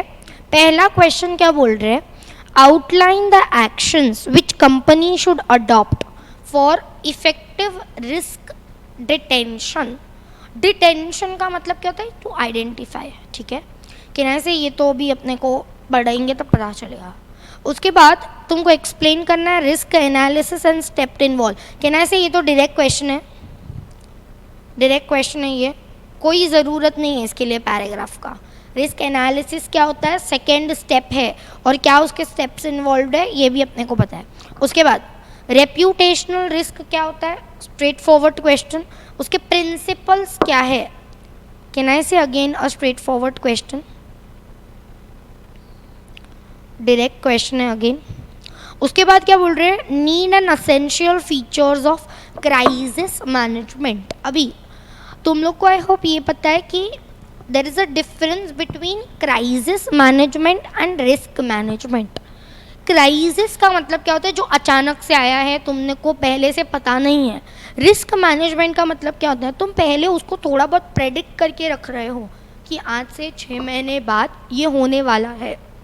क्राइसिस इज समथिंग जो तुमने कभी भी प्रेडिक्ट नहीं किया था, तुम्हारे डोर पर आकर खड़ा हो चुका है वो, तो तुमको उसका नीड एंड असेंशियल फीचर्स बताने थे। अभी लेट्स रीड द पैराग्राफ, ठीक है। अभी देखो, ये एक पर्टिकुलर फूड कंपनी है, ठीक है, जिसका रिटेल चेन है किधर, चेन्नई में। वो लोग का turnover is more than 1000 crore, okay. ये लोग ऑनलाइन ऑफलाइन दोनों आउटलेट्स में दोनों साइड है। उसके बाद ये लोग का मेजर ऑपरेशंस जो है वो क्या है, ग्रो हो चुका है फ्रॉम लास्ट फ्यू ईयर्स, ठीक है। अभी मैनेजमेंट इज ट्राइंग टू यहाँ पर plan and implement control for better quality. अभी मेजर इशू क्या आ रहा है कंपनी का, मतलब ये मेजर थ्रेट है कंपनी का। मेजर थ्रेट क्या है कंपनी का, कंपनी जो है वो मैनेज नहीं कर पा रही है अपना रॉ मटेरियल एंड वो अपने फिनिश गुड्स को स्टोर नहीं कर पा रही है, ठीक है। और रिसेंटली कंपनी ने क्राइसिस फेस किया, क्यों, because of non compliance related to legal and quality standards, ठीक है। तो गवर्नमेंट एजेंसी ने इनके कोई 5 लोकेशंस पर इंस्पेक्ट किया था और गवर्नमेंट एजेंसी ने ये उनके ऊपर चार्जेस जो है वो लगाए हैं। पहले तो तुमने क्वालिटी टेस्ट नहीं किया है कुछ स्वीट्स एंड मिल्क प्रोडक्ट का, तुमने चाइल्ड लेबर्स को रखा है, फिर नॉन रजिस्ट्रेशन है तुम्हारा पीएफ ईएसआई में, तुमने मेंटेन नहीं किया है test laboratory, failure to maintain the testing laboratory, फिर हाउस कीपिंग नॉर्म्स, ये सब कुछ फसाई रेगुलेशंस के हिसाब से तुमने नहीं किया है, ठीक है। अभी इसके वजह से कंपनी का क्या हो गया है, बहुत सारे सोशल मीडियाज़ वगैरह पे उन लोग का ये था, तो इसीलिए कंपनी का रेपुटेशनल डैमेज हो चुका है।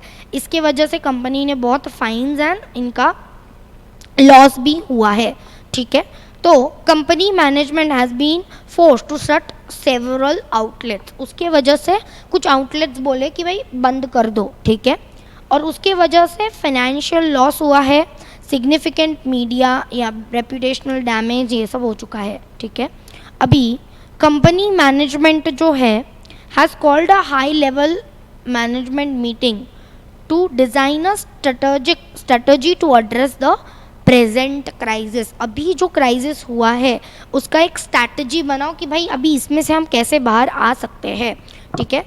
तो एक सीनियर मैनेजर जो फाइनेंस टीम से है उसने क्या बोला, क्राइसिस अरोज, ये क्राइस कब आया, बिकॉज अपना रिस्क मैनेजमेंट बराबर नहीं था।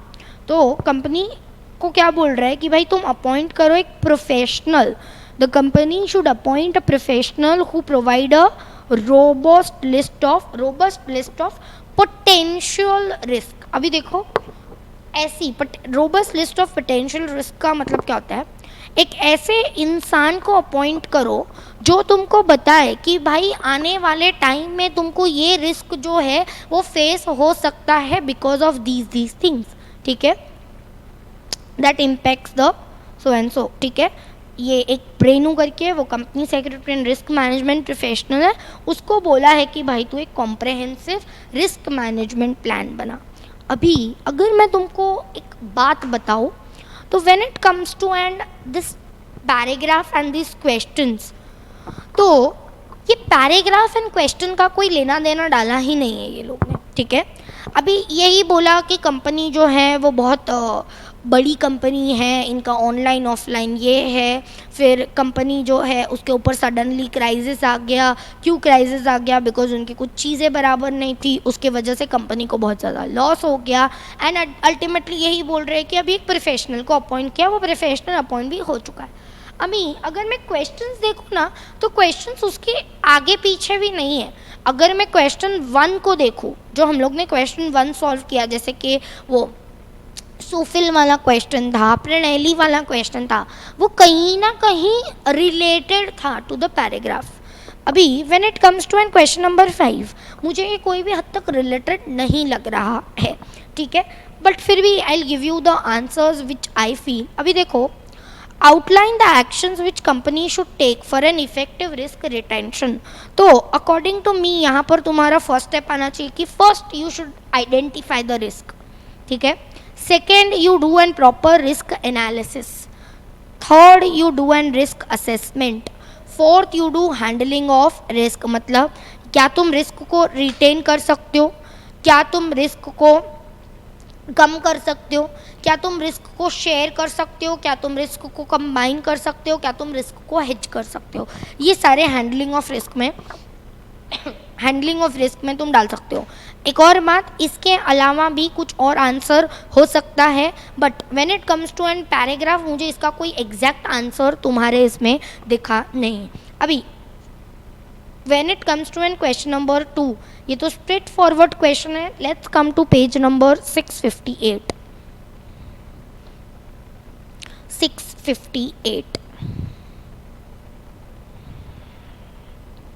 यहाँ पर तुमको बोला है रिस्क एनालिसिस क्या है, ये रहा भाई। रिस्क एनालिसिस क्या है ऑलरेडी ये, एंड उसका ये पूरा तुमको लिखना था, ठीक है। रिस्क एनालिसिस पूरा ये तुमको लिखना था, ओके। ये एक स्ट्रेट फॉरवर्ड क्वेश्चन था। Next question, reputational risk, again a straight forward question, 666 पर है। Let's come to 666।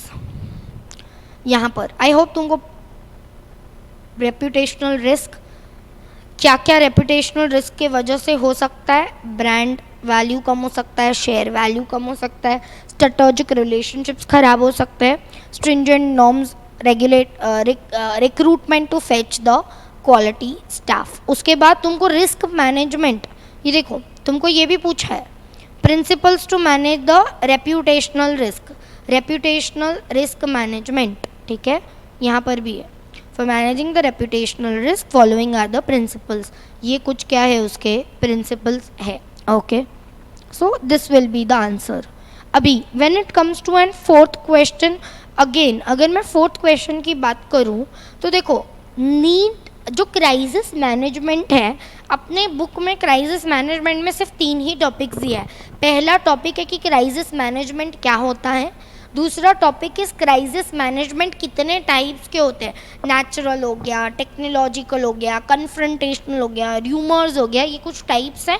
And then क्या बोला है, क्राइसिस मैनेजमेंट प्लान। नीड या एसेंशियल फीचर कुछ दिया नहीं है। अगेन तुमको ये जो पर्टिकुलर क्वेश्चन है ये खुद से लिखना था, ठीक है।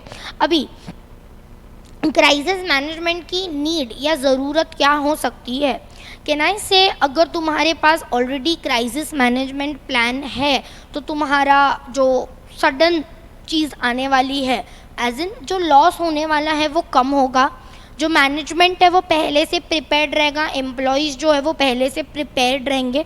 तो वो क्या है, वो कुछ ज़रूरत नीड्स है एंड असेंशियल फीचर्स है किसके, क्राइसिस मैनेजमेंट के। अगेन इसका कोई एग्जैक्ट आंसर नहीं हो सकता है, ये तुमको खुद से ड्राफ्ट करना था। अभी मेरे हिसाब से तो तुमको ये क्वेश्चन अटेम्प्ट नहीं करना चाहिए, ठीक है, ये क्वेश्चन तुमको अटेम्प्ट नहीं करना चाहिए। बट अटेम्प्ट करना न करने से पहले लेट्स अंडरस्टैंड 5A वाला क्वेश्चन कैसा है, ठीक है। अभी अंडरस्टैंड करने से पहले लेट्स रीड द पैराग्राफ क्या, सॉरी क्वेश्चन। 4 क्वेश्चंस अगेन बोल रहे हैं, साइबर सिक्योरिटी मेजर, क्या पैराग्राफ का ज़रूरत है, the answer is no. Again a direct question, कुछ ज़रूरत नहीं है पैराग्राफ का। उसके बाद कंपनी को क्या करना चाहिए, एक DRP बनाना चाहिए, डिज़ास्टर रिकवरी प्लान, और बोल रहे हैं एलिमेंट्स बताओ DRP के। ये चारों के चारों क्वेश्चन मैंने इंपॉर्टेंट मार्क करके दिए थे। हाँ, कैन आई से अगेन अ डायरेक्ट क्वेश्चन। उसके बाद बोल रहे हैं एक्सप्लेन करो कंप्लायंस रिस्क मिटिगेशन स्ट्रैटेजी जो कंप्लायंस रिस्क के लिए होनी चाहिए। अगेन कैन आई से अ डायरेक्ट क्वेश्चन। उसके बाद बोल रहे रिलेशनशिप बिटवीन बताओ business continuity plan, crisis management and DRP with an example. भाई अगेन ये डायरेक्ट क्वेश्चन है, again a direct question, no need for a paragraph reading, still we'll read the paragraph, क्या बात कर रहा है पैराग्राफ, ठीक है। अभी ये पर्टिकुलर कंपनी एक NBFC है, ठीक है, इनका 300 प्लस ब्रांचेस है। ये क्या प्रोवाइड करते हैं, हाउसिंग लोन प्रोवाइड करते हैं, लोन अगेंस्ट प्रॉपर्टी प्रोवाइड करते हैं, पर्सनल लोन्स प्रोवाइड करते हैं। कंपनी का paid up share capital 100 crore है, पब्लिक डिपॉजिट 250 करोड़ है, बोरोविंग्स कुछ है 80 करोड़ की, इसमें से 40 पब्लिक की है और प्राइवेट की है, 40 each, 40 is from private public sector and 40 from private sector banks, ठीक है। अभी कंपनी क्या कर रही है, अपना जो ऑपरेशंस है वो ऑनलाइन मोड से ऑपरेट कर रही है। कस्टमर्स अपना ऑनलाइन सब करते हैं, अपलोड करते हैं अपना KYC and other financial documents through a secured web portal, okay. अभी यहाँ पर क्या हुआ, it still does not have a robust policy and procedure with the guiding its operations. Recoverability from customer loan defaulters is a challenge on operational front, ठीक है। अभी reserve bank of India digital norms जो है, digital lending norms and cyber security are challenging for the company. तो उन्होंने क्या किया है, IT प्रोफेशनल्स को ये किया है, ठीक है। अभी कंपनी ने क्या सफ़र किया, एक मेजर साइबर अटैक रिसेंटली सफ़र किया, जिसमें बहुत सारे लोगों का क्या हो गया, KYC डेटा जो है वो, large number of KYC data जो है वो चला गया, ठीक है। तो उसके वजह से ह्यूज फाइन्स, पेनल्टीज़ वगैरह कंपनी को भरनी पड़ी, ठीक है। मीडिया कवरेज और उसके वजह से कंपनी का रेप्यूटेशनल डैमेज हो गया है। अभी कोई लेना देना नहीं है पैराग्राफ का और क्वेश्चन का, चारों क्वेश्चन स्ट्रेट फॉरवर्ड क्वेश्चंस है, ठीक है। मैं तुमको अगेन पेज नंबर्स प्रोवाइड करती हूँ, ओके। पहला क्वेश्चन, ठीक है, फर्स्ट क्वेश्चन जो है पेज 685 पर है। Let's come to page 685।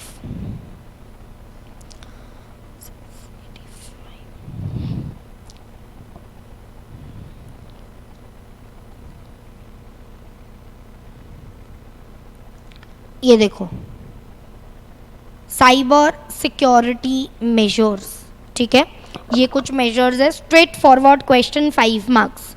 Next question बोल रहे DRP एंड उसके एलिमेंट्स बताओ। 681 ये रहा, देखो अगेन मैंने यहाँ पर तुमको 6 to 7 पॉइंटर्स का एक आंसर बनाकर दिया था, तुमको वो लिखना था, एंड उसके एलिमेंट्स पूछे हैं, ये रहे उसके एलिमेंट्स, ठीक है, ये 5 उसके एलिमेंट्स हैं। Again a straight forward question. Next क्या बोल रहे हैं, कंप्लायंस रिस्क बताओ और मिटिगेशन स्ट्रैटेजी। मैंने तुमको बोला था कि GRMC से क्वेश्चंस आ सकते हैं। कंप्लायंस रिस्क तुमको एक्सप्लेन करनी थी। मिटिगेशन स्ट्रैटेजी, अभी देखो मिटिगेशन स्ट्रैटेजी में इसका कोई एग्जैक्ट आंसर नहीं था, बट पेज नंबर 667 पर एक रिस्क रजिस्टर था, ठीक है, एक रिस्क रजिस्टर है, वहाँ पर क्या बोला है 667 पर, wait I will show you. हाँ ये देखो, ये दिख रहा है तुमको रेगुलेटरी एंड कंप्लायंस रिस्क। यहाँ पर एक कुछ ऐसे 2-3 पॉइंटर्स थे, जैसे कि तुमको नॉलेज अपडेशन है, तुमको मेंटेन करके रखना है रोबस्ट कंप्लायंस चेकलिस्ट, और भी बहुत सारे, जिससे तुम तुम्हारा कंप्लायंस रिस्क को क्या कर सकते हो, रिड्यूस कर सकते हो। मैंने ऑलरेडी रेगुलर लेक्चर में तुमको एक्सप्लेन किया है। इसमें मैंने तुमको एक एग्जाम्पल दिया था for all the JKSC students, Paytm payments bank, Paytm payments bank, okay. And last question तुमको रिलेशनशिप एक्सप्लेन करना है between business continuity plan, crisis management and DRP, page number 682।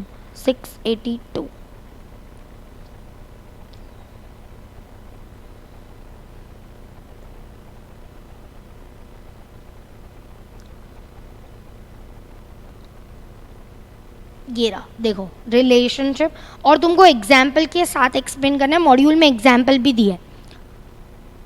Business continuity plan क्या होता है, crisis management क्या होता है, disaster recovery plan क्या होता है, एंड उसका एग्जाम्पल बराबर. कैन आई से you will not attempt the above question. Question number 5 तुम अटेम्प्ट ही नहीं करोगे. क्यों? बिकॉज ऑलरेडी वो 2 क्वेश्चन ऐसे हैं जो डाइसी वाले हैं. ये तो चारों के चारों क्वेश्चन मॉड्यूल से ही पूछे. इसका तो आंसर तुमको 100 नहीं 1000% आता ही होगा. ठीक है, तो मेरे हिसाब से तुमको ये क्वेश्चन को अटेम्प्ट करना चाहिए. ठीक है, अभी let's go to part C. यहाँ पर पार्ट सी अगेन 15 मार्क्स. यहाँ पर एक क्वेश्चन तुमको 7 मार्क्स के लिए आता है, एक क्वेश्चन तुमको 8 मार्क्स के लिए आता है. समझ में आया? एक 7 मार्क्स, 8 मार्क्स. अभी देखो ये अटेम्प्ट में थोड़ा एक ट्विस्ट किया ये लोग ने. अगर मैं जून का अटेम्प्ट देखूँ तो जून के अटेम्प्ट में वो लोग ने केस स्टडी पैटर्न पूछा था. पहले पूरा एक लंबा चौड़ा कहानी दिया एंड लास्ट में बोल दिया कि मैनर एक्सप्लेन कर दो सस्टेनेबिलिटी ऑडिट का. ये जून के क्वेश्चन में था. एंड दूसरा क्वेश्चन क्या बोला था, एडवांटेजेस ऑफ ईएसटी पूछा था, दूसरा वाला. दिसंबर वाला जो पेपर था उसमें क्या था, तो दिसंबर वाले पेपर में एक में था इंटीग्रेटेड रिपोर्टिंग क्या होता है, इंटीग्रेटेड रिपोर्टिंग के बेनिफिट्स क्या होते हैं, उसके चैलेंजेस क्या होते हैं, ये पूछा था. एंड नेक्स्ट क्वेश्चन में की चेंजेस पूछा था. 3 ही पॉइंटर का वो आंसर था. ठीक है, again case study format question. But ये बार ये लोग ने क्या किया, पार्ट सी में भी पैराग्राफ डाला. मतलब पैराग्राफ डाला और क्वेश्चंस डाला. अगर मैं पैराग्राफ का देखूँ ना तो कोई फ़ायदा ही नहीं है. पैराग्राफ का जो, अगर तुम चैप्टर नंबर 19 सस्टेनेबिलिटी ऑडिट का पहला 2 पेज देखोगे ना तो वो लोग ने वहीं के पैराग्राफ्स को कॉपी पेस्ट करके यहाँ पर चिपका दिया है. बट स्टिल हम एक बार देखते हैं. देखो पहले हम क्वेश्चंस रीड आउट कर लेते हैं. क्या बोल रहे हैं, indicate criteria to met for an activity. ये डायरेक्ट क्वेश्चन है, ये डायरेक्ट क्वेश्चन है, ये तुमको मॉड्यूल में ऑलरेडी दे दिया है.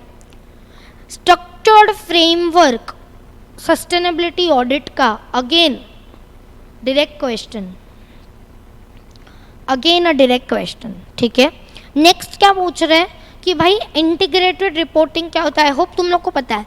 Integrated reporting is nothing but an combination of financial non financial. Integrated reporting किसको हेल्प करता है, स्टेक होल्डर्स को हेल्प करता है, वैल्यू क्रिएट करके देता है इतना short medium and long term. वो एक कंसाइज कम्युनिकेशन है बराबर, ये सब. और तुमको पूछा था content element of integrated reporting. Paragraph का कोई लेना देना ही नहीं है, ये पूरा स्ट्रेट फॉरवर्ड डायरेक्ट क्वेश्चन है सारे के सारे. But let's read the paragraph. हालांकि इसके आंसर्स तुमको पैराग्राफ से कनेक्टेड कुछ भी नहीं है. ठीक है, ये कंपनी है जो एक पावर जनरेशन कंपनी है. इन्होंने इसको as a company secretary and as a compliance officer appoint किया है. ठीक है, कंपनी ने कुणाल को बोला है कि भाई तुम लीगल एंड रेगुलेटरी कंप्लायंस जो है उसको एक बार रिविजिट करो, मैंडेटरी एंड रेकमेंडरी. ठीक है, और उसके ऊपर हमको एक डिटेल रिपोर्ट बना कर दो. ठीक है, अभी उसने क्या बोला, एक डिटेल रिपोर्ट बनाया. हाउएवर उसने क्या सजेस्ट किया कि भाई तुम लोग को एक सस्टेनेबिलिटी ऑडिट जो है वो करना चाहिए. ठीक है, ही वेंट, उसने सस्टेनेबल डेवलपमेंट को भी एक्सप्लेन किया, बोला कि वो एक न्यू कंसेप्ट है एंड उसने अपना इम्पोर्टेंस जो है वो लेट 1980s में ये किया है. ठीक है, उसके बाद बोला कि without compromising on future generation to meet their need and have regard to their impact that a business operate. यहाँ पर ये तुम लोग को एक अगेन कॉपी पेस्टिंग लाइन दे दिया है कि भाई बिजनेस सस्टेनेबिलिटी का मतलब क्या होता है. बिजनेस सस्टेनेबिलिटी यूएन ने क्या डिस्क्राइब किया है. उसके बाद ये अगेन पूरा वो सस्टेनेबिलिटी का ही बात किया है. यहाँ पर भी पूरा सस्टेनेबिलिटी का बात किया है विच इज़ टोटली इररिलेवेंट. ठीक है, ये सिर्फ तुमको टेंशन में डालने के लिए वो लोग ने किया. जो 15 मार्क्स स्कोरिंग था वो पूरा खा गए वो लोग. किसको अगर याद आया रहेगा तो ठीक है, वरना 5 मिनट के लिए स्टूडेंट जो है वो पूरा ये हो जाता है. ठीक है, अभी let's go to chapter number 19.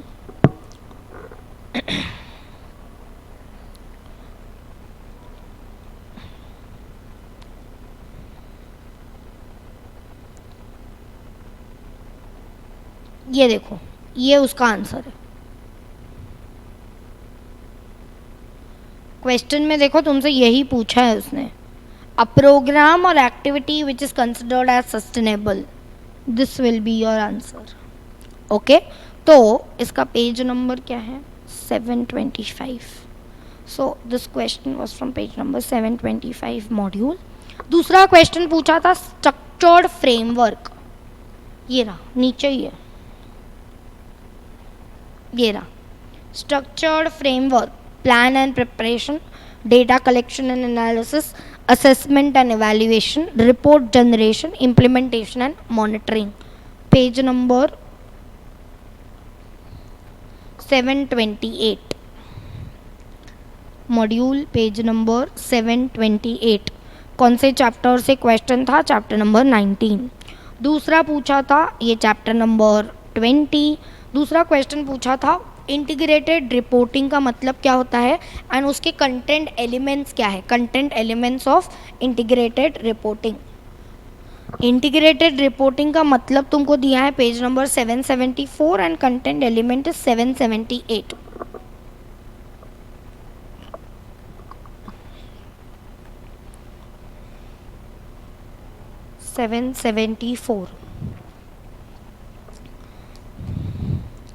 Content elements देख लो, यही है.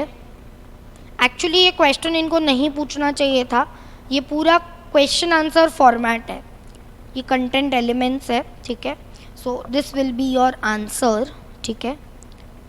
और इंटीग्रेटेड रिपोर्टिंग क्या होता है वो तो ये रहा 774 पर. इंट्रोडक्शन इंटीग्रेटेड रिपोर्टिंग क्या होता है.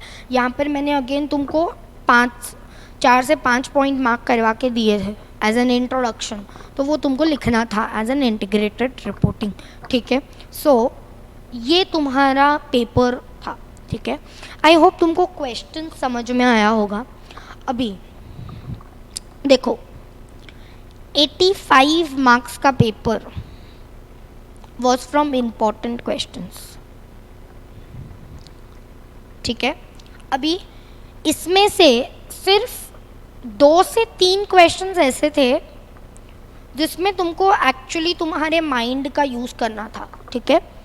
बाकी सारे मतलब ऑलमोस्ट अगर फॉर एग्जांपल तुमको 20 क्वेश्चंस अटेम्प्ट करने, एग्जांपल दे रही हूँ, 20 से तो ज़्यादा ही होंगे, 25 क्वेश्चन पकड़ लेते हैं. 25 क्वेश्चंस अगर तुमको अटेम्प्ट करने हैं तो 22 क्वेश्चंस किधर से थे? मॉड्यूल, ठीक है. 22 questions were from module which is quite very very good, very very decent. समझ में आ रहा है? क्वाइट गुड डिसेंट ये था, ठीक है. अभी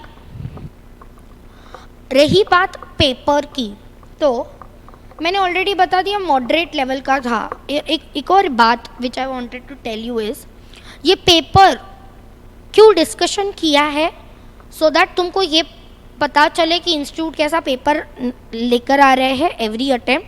अगर मैं देखने जाऊँ तो लास्ट 2 अटेम्प्ट से ये अटेम्प्ट में इतना कुछ फ़र्क नहीं था, बट जो पार्ट सी था, पार्ट सी का थर्ड पार्ट का जो 15 मार्क्स था, ये पूरा 15 मार्क्स ये लोग खा गए. मतलब एक 5 मार्क का क्वेश्चन इजी दिया था, बाकी का 10 मार्क जो है ये लोग खा गए. क्यों, कैसे?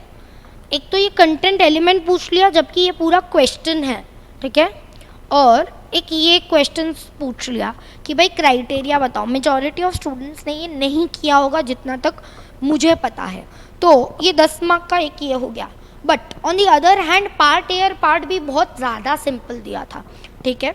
अभी अगर तुमको क्विक रिकैप्स करने हैं कुछ चैप्टर्स का, तो हमारी ये जो यूट्यूब चैनल है ऑफिशियल JKSE CS, ठीक है, इसमें तुम प्लेलिस्ट पर जा सकते हो, ठीक है. प्लेलिस्ट पर यू विल सी मंजिल, ठीक है, मंजिल 1.0, ओके. एक मंजिल 1.0 करके सीरीज़ है, वहाँ पर तुमको एक ESD का अलग से फोल्डर मिलेगा, ठीक है. वो फोल्डर में तुमको ESD के कुछ चैप्टर्स का रिवीजन दिखेगा, ठीक है, रिवीजन. अभी one disclaimer which I wanted to give you is ये रिवीजन तुमको कब मदद करेगा, जब तुमने रेगुलर लेक्चर में सुना है। प्लीज़ ट्राई टू अंडरस्टैंड, वो रिवीजन लेक्चर है ना कि कोई फ्रेश मतलब वो कोई मैं फ्रेश से पढ़ा नहीं रही हूँ तुमको। अगर तुमने रेगुलर लेक्चर में पढ़ा नहीं है तो तुमको वो कुछ समझने वाला नहीं है, तुम उसको मत देखो। बट तुमने ऑलरेडी रेगुलर लेक्चर में पढ़ाई किया है, तुम्हारा ESG प्रिपेयर्ड है। What you can do is you can visit this lectures. अभी ये लेक्चर में मैंने क्या किया है, ये लेक्चर में मैंने तुमको पूरा चैप्टर समझाया है, बट यहाँ पर मैंने एकदम क्रिस्प में समझाया है। और जितने भी चैप्टर्स अपलोडेड है, हर चैप्टर के बाद तुमको मैंने आंसर राइटिंग प्रैक्टिस करवाई है। मानो या ना मानो, answer writing practice is the key. अगर तुमने आंसर राइटिंग प्रैक्टिस नहीं किया है तो तुमको आंसर लिखने के लिए नहीं आने वाला है, ये फॉर श्योर है। और एक और बात, सिर्फ हेड पॉइंट याद रहने से तुमको कोई मार्क्स भी नहीं मिलने वाला है। समझ में आ रहा है? सिर्फ हेड पॉइंट याद रहने से मार्क्स नहीं मिलने वाला है। अगेन, ये रिवीजन लेक्चर तभी ही मदद करेगा जब तुमने रेगुलर लेक्चर में पढ़ाई किया है। तुम पढ़ाई किधर से भी करो, तुम JKSE में पढ़े हो, तुम कोई और क्लासेस से पढ़े हो, तुमने सेल्फ स्टडी किया है, तुमने कुछ भी किया हो, ये पर तभी ही हेल्प करेगा जब तुमने ऑलरेडी एक बार मॉड्यूल को पूरा देखा है, नोट्स को पूरा देखा है, या कुछ भी जो भी तुम्हारे पास अवेलेबल है तुमने वो देखा हुआ है। ठीक है, ओके। ये एक था कि तुम वैसे ये कर सकते हो। अभी कि भाई दिसंबर 2025 में क्या अप्रोच हो सकता है। देखो, अगर मैं तुमको चैप्टर्स बोलूँ तो ये अटेम्प्ट में चैप्टर नंबर 8, चैप्टर नंबर 16 को काफ़ी ज़्यादा वेटेज दिया गया है। कौन से चैप्टर्स को ये लोग ने वेटेज नहीं दिया? चैप्टर 1, 2 एंड 17, ये सिर्फ 3 ही चैप्टर्स थे जिसमें से इन्होंने पूछा नहीं है। मैं डे 1 से रेगुलर लेक्चर में ये बोलती हूँ कि चैप्टर नंबर 1 इम्पॉर्टेंट है, चैप्टर नंबर 2 इम्पॉर्टेंट है, चैप्टर नंबर 3 इम्पॉर्टेंट है। अगर मैं देखूँ तो same when it comes to chapter number 3, दिसंबर अटेम्प्ट में 25 मार्क्स के लिए पूछा था, ये अटेम्प्ट में अगेन 15 मार्क्स के लिए वो लोग ने पूछा है, तो इम्पॉर्टेंट है।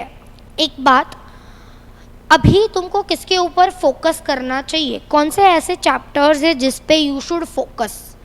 चैप्टर नंबर 1, चैप्टर नंबर 2, 1 से लेकर 5 तक तो सारे तुमको फोकस करने ही हैं। तुमको चैप्टर नंबर 17 पर फोकस करना है, तुमको चैप्टर नंबर 14 CSR वाला है उस पर फोकस करना है। ऐसे देखा जाए तो सब पर फोकस करना ही है। बट एक बात जो तुमको याद रखनी है वो है अमेंडमेंट शीट। ठीक है, अमेंडमेंट शीट से क्वेश्चन ये अटेम्प्ट में नहीं पूछा है। हाई चांसेस है कि तुमको क्वेश्चन पूछा जा सकता है। अगेन, अमेंडमेंट कहाँ पर है? सेम जैसे ही तुम ऑफिशियल JKSE यूट्यूब पर जाओगे, you will see an option of, एक लिस्ट रहेगा पूरा। ठीक है, वहाँ पर अमेंडमेंट्स मैंने सारे कवर किए हैं दिसंबर 2025 तक।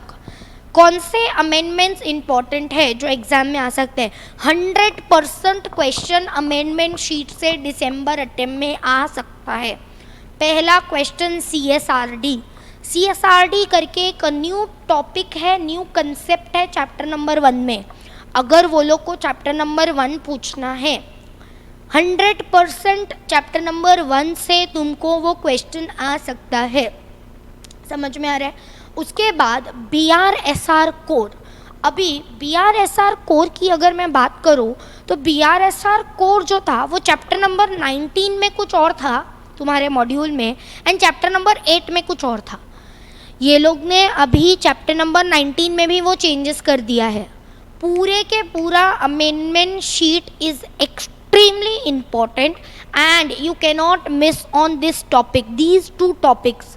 एक चैप्टर नंबर 15 में एक और टॉपिक है प्लास्टिक वेस्ट मैनेजमेंट। ठीक है, plastic management, plastic waste management, तुमको जो ये सही लगता है वो, ये टॉपिक एक इम्पॉर्टेंट है। दूसरा CSRD एक टॉपिक इम्पॉर्टेंट है।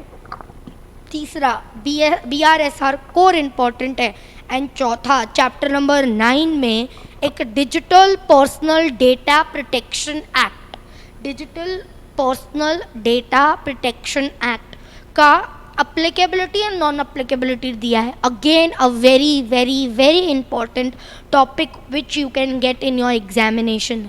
अगर मैं बात करूँ लास्ट अटेम्प्ट की, दिसंबर 24 में अमेंडमेंट शीट से एक भी क्वेश्चन नहीं था, जून में एक भी क्वेश्चन नहीं है। दिसंबर का भी पेपर जो है वो ऑलरेडी यूट्यूब चैनल पर अपलोडेड है, ये भी अपलोड होने वाला है, ठीक है, अपलोड है ऑलरेडी, ठीक है। तो दोनों पेपर्स में है नहीं अमेंडमेंट शीट से क्वेश्चन। अमेंडमेंट शीट अच्छे से कर जाना। अमेंडमेंट शीट का लेक्चर अगेन यही यूट्यूब चैनल पर अवेलेबल है, okay. Also in case if you get any of the doubt, whether you are a JKSE student, whether you are a non-JKSE student, in case if you are a JKSE student, you already have my number. For other students who are not a JKSE students, you can just drop your message on this Instagram ID. तुम ये Instagram ID पर message कर सकते हो अगर तुमको कोई doubt है तो। तुम JKSE स्टूडेंट रहो, तुम नॉन JKSE स्टूडेंट रहो, तुम डाल सकते हो, ठीक है।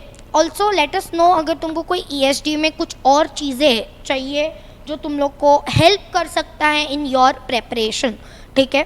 I hope this discussion, paper discussion जो है ये तुमको हेल्प करे, ठीक है।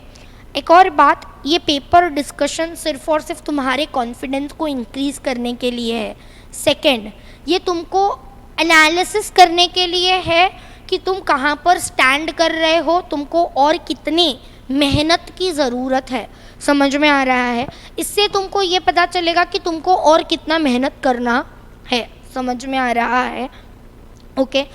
ऑल्सो बहुत एकदम इजी पेपर भी नहीं था, बट अगर तुमने अच्छे से पढ़ा है तो आराम से ये पेपर में भी 75 to 80 मार्क्स स्कोर कर सकते हैं, ठीक है, okay. I hope this video helps you guys, ठीक है।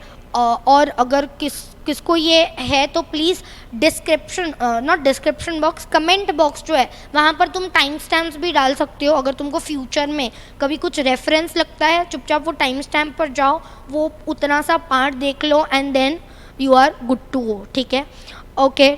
I hope this paper analysis video helps you guys, and in case if you face any of the difficulty, you can reach out to me, okay। कहाँ पर तुम reach out कर सकते हो मैंने already तुमको बता दिया है। And for all the JKSE students you already have my number available with you guys. For all those non JKSE students at any point in time, in case if you feel that ये नहीं समझ रहा है, in case if you feel any of the difficulty for towards that ESD का paper, then you are मतलब you can approach me on my Instagram ID, okay. Wish you all the very best, do well and have faith in yourself. तुमको answers याद आएंगे, ठीक है। And please please please when it comes to an group number 1, please थोड़ा ESD and CSR में effort डालो, because ये तुम्हारी डूबती हुई नाव को बचा सकता है। डूबती हुई नाव तुम्हारी वो अग्रीगेट 200 की है, ठीक है। I hope this video helps. Till then please take care of yourself, see you soon on the another videos, okay. and take care, all the very best for your December 2025 ka examination, okay. Thank you so much.